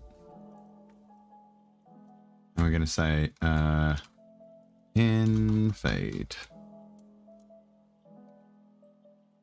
I'm going to wrap all of that around all of this and save that. Right, and then if we go here, let's see this whole process.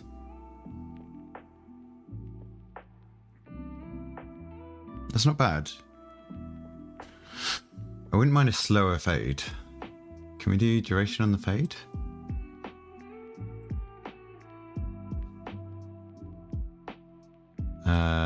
Let's see.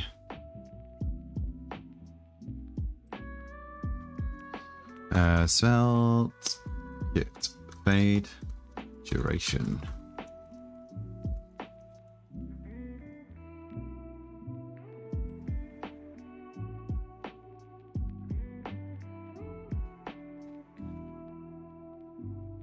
Yeah, okay.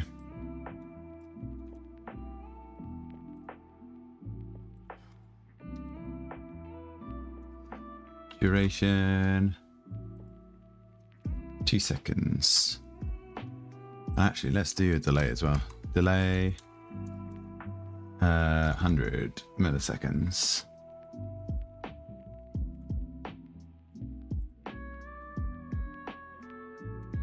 Right, we're probably getting quite close here now.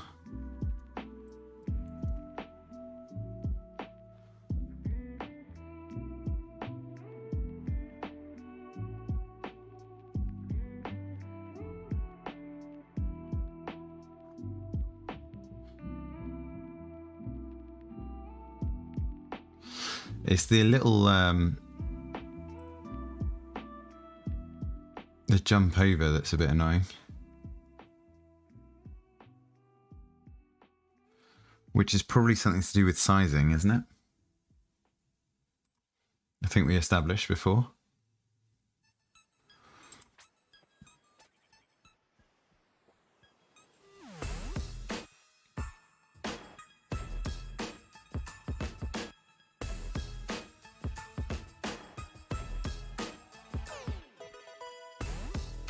So this logo has a set size.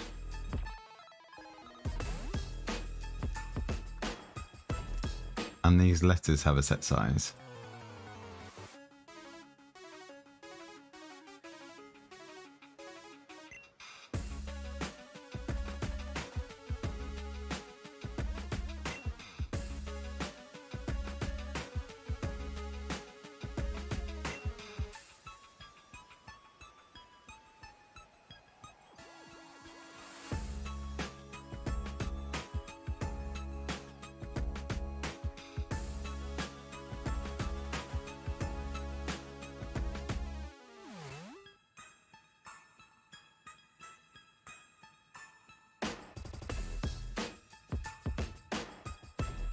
So we do this.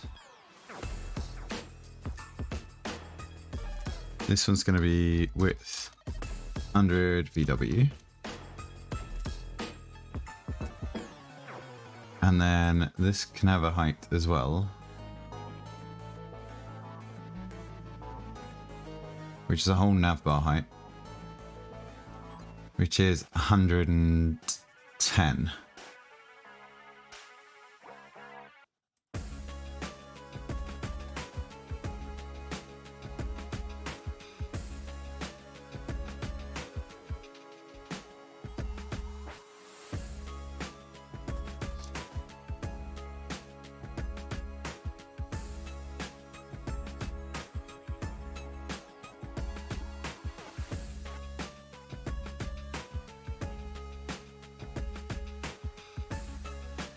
Right, where's our image offset?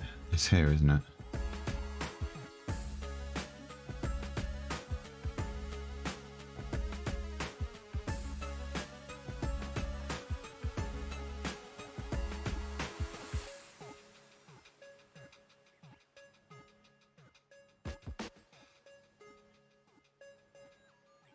Right, where's this image offset coming from? Main margin top.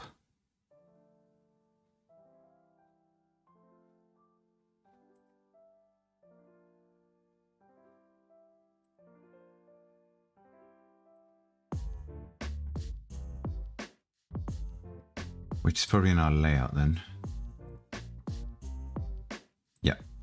So if I get rid of that and load in.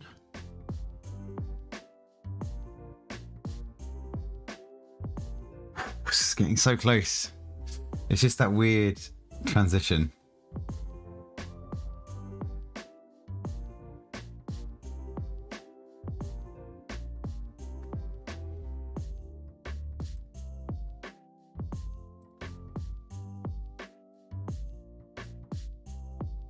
Which 100% is this. Hero to logo.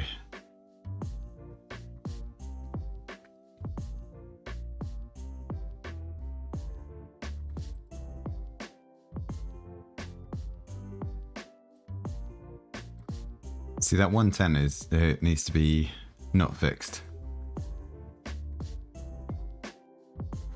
So we're probably looking at a clamp on this as well. Up to, let's say, 120 pixels. Down to, who knows?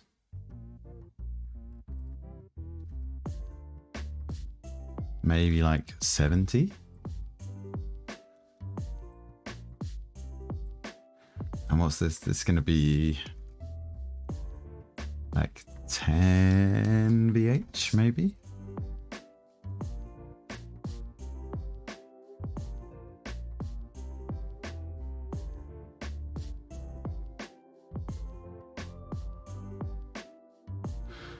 Of course, that's never going to change.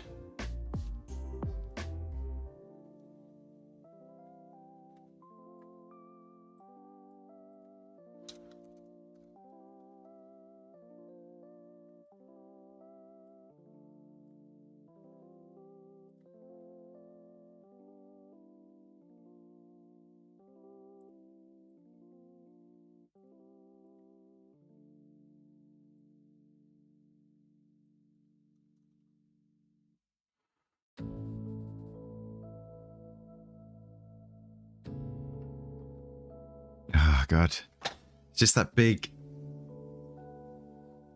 split. I wonder if we can slow down that transition.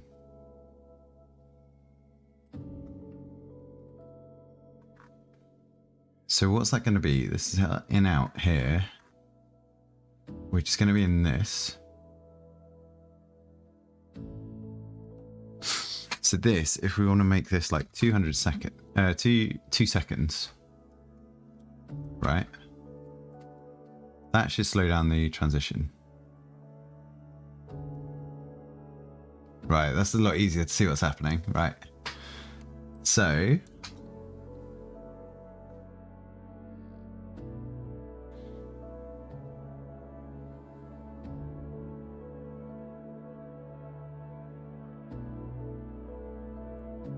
the issue is it's making it way bigger first.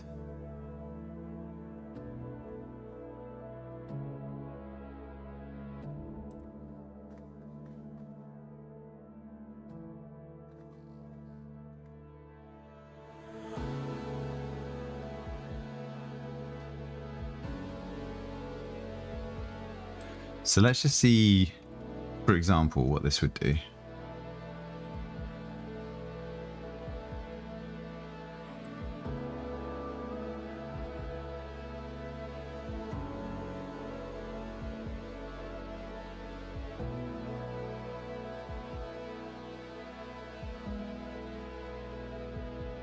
So that doesn't help it.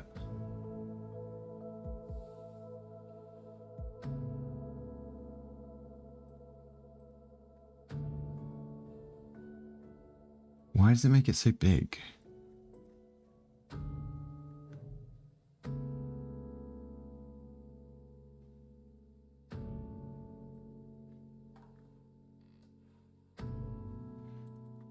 Does it send out here?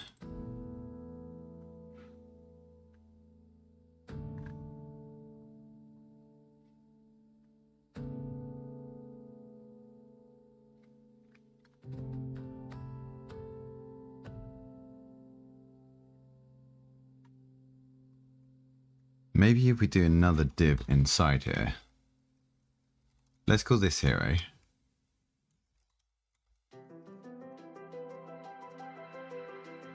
Right. And that's going to be the container for all of this. Actually, easiest way to do this is move this one out. And this can be like intro. Let's just do intro. Right, so our intro has all of this stuff. But the hero has the fade in and out. What happens now? Okay, not so much. Draws it on.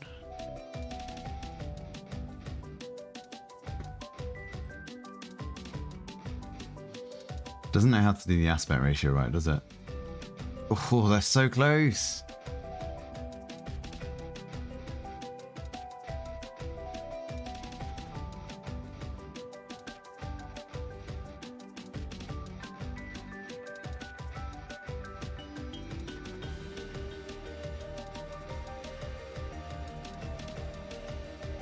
Okay, so hero has to have a set height and width, which we're not going to do auto, but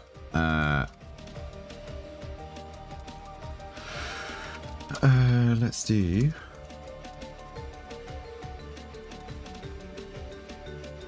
Let's just see what that does anyway.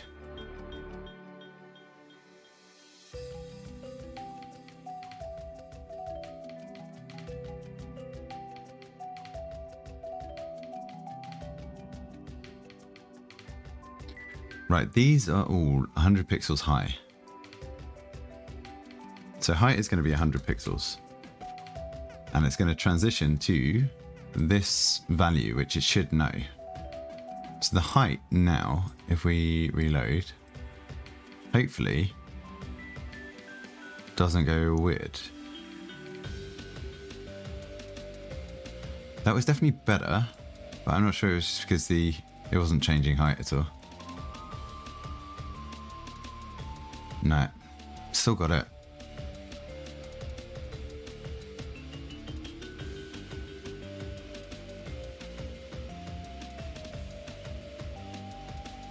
Let's just see if like we set this to 80 pixels, for example.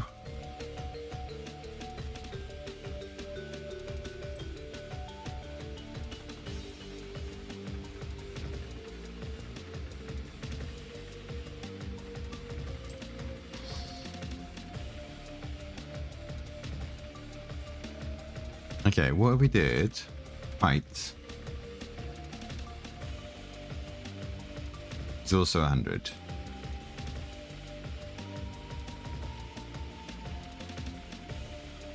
And this is also 100.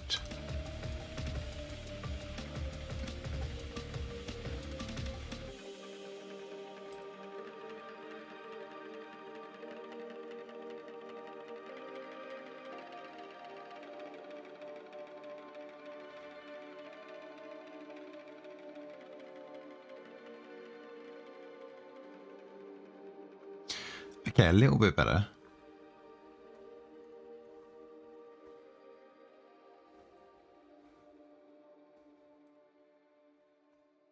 So what is the full width of this is like 600.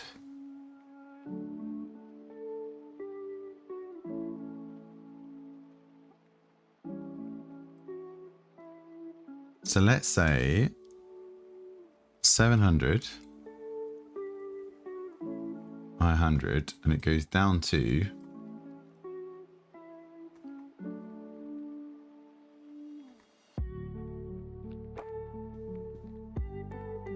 saying up to 400.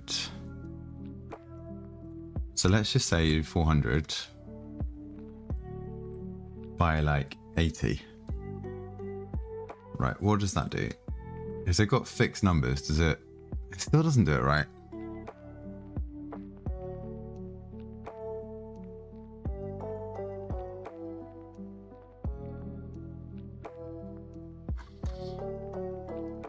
Is it because these aren't fixed?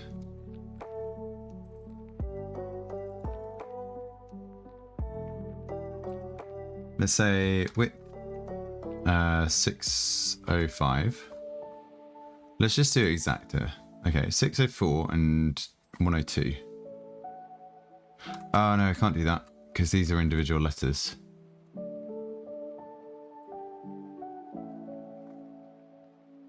But I can do it here.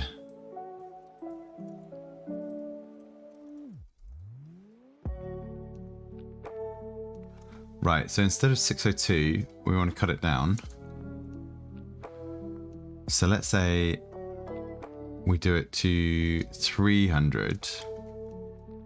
So we cut it in half. So this will be around about 50.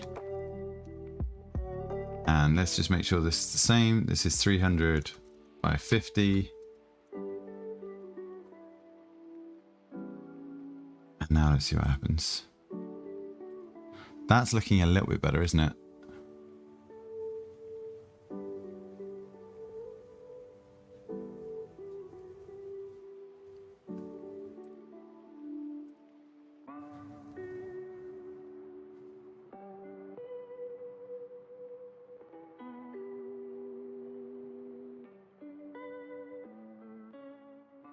It feels like it's close. But then if we looked at it on mobile, it's going to hate it, isn't it?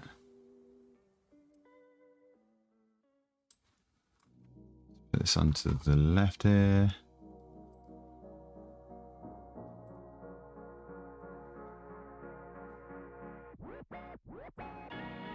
Let's do like a knife in 12.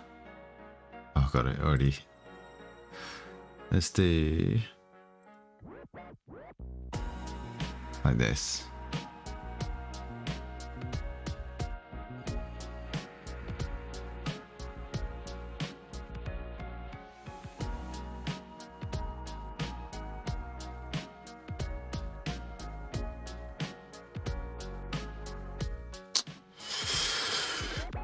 It's not what we want, but it is close. I feel like I might have to do a custom transition.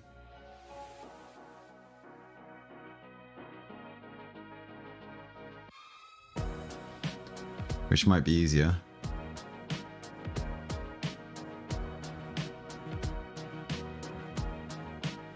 But yeah, it's pretty close now. I think with that, I'm going to wrap up with Sveltekit stuff today.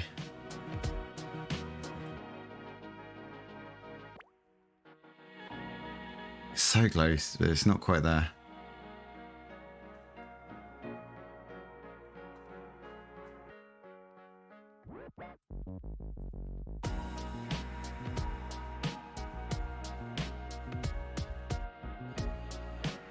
And we've got to make sure that it only happens on the home page, because otherwise we get this drawing and then shift.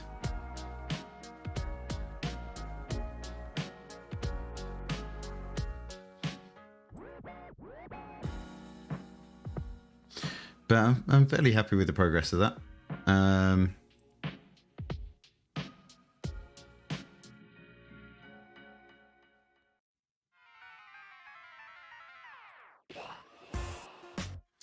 Yeah, let's take a little break. Just while I need to set up. Oh, on YouTube I need to set up a new stream. If I'm going to swap topics. So I'm going to close that. That's fine. Oh no, we're going to leave that open for the moment. That can close. Actually, we don't need to set this. We can leave that. And then with this, we're just going to stop that. We're going to do git add -a. That's fine.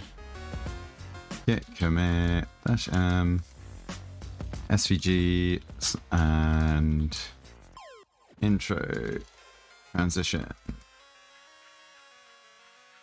Work in progress. Cool. Still doesn't like the fact that we've got params here. Let's get rid of that.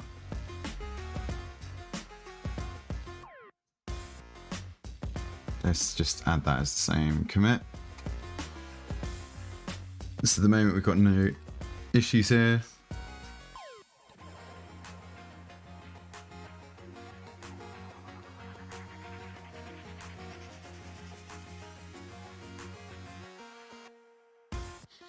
Cool. Okay. While I set up for the swap over, I'm going to put my Be Right Back screen on. So I'll be back in a couple of minutes and we'll be doing some pixel art. We're going to continue with our Snorlax that we started last time. So back in a few minutes. Cheers, bye.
Right, almost ready.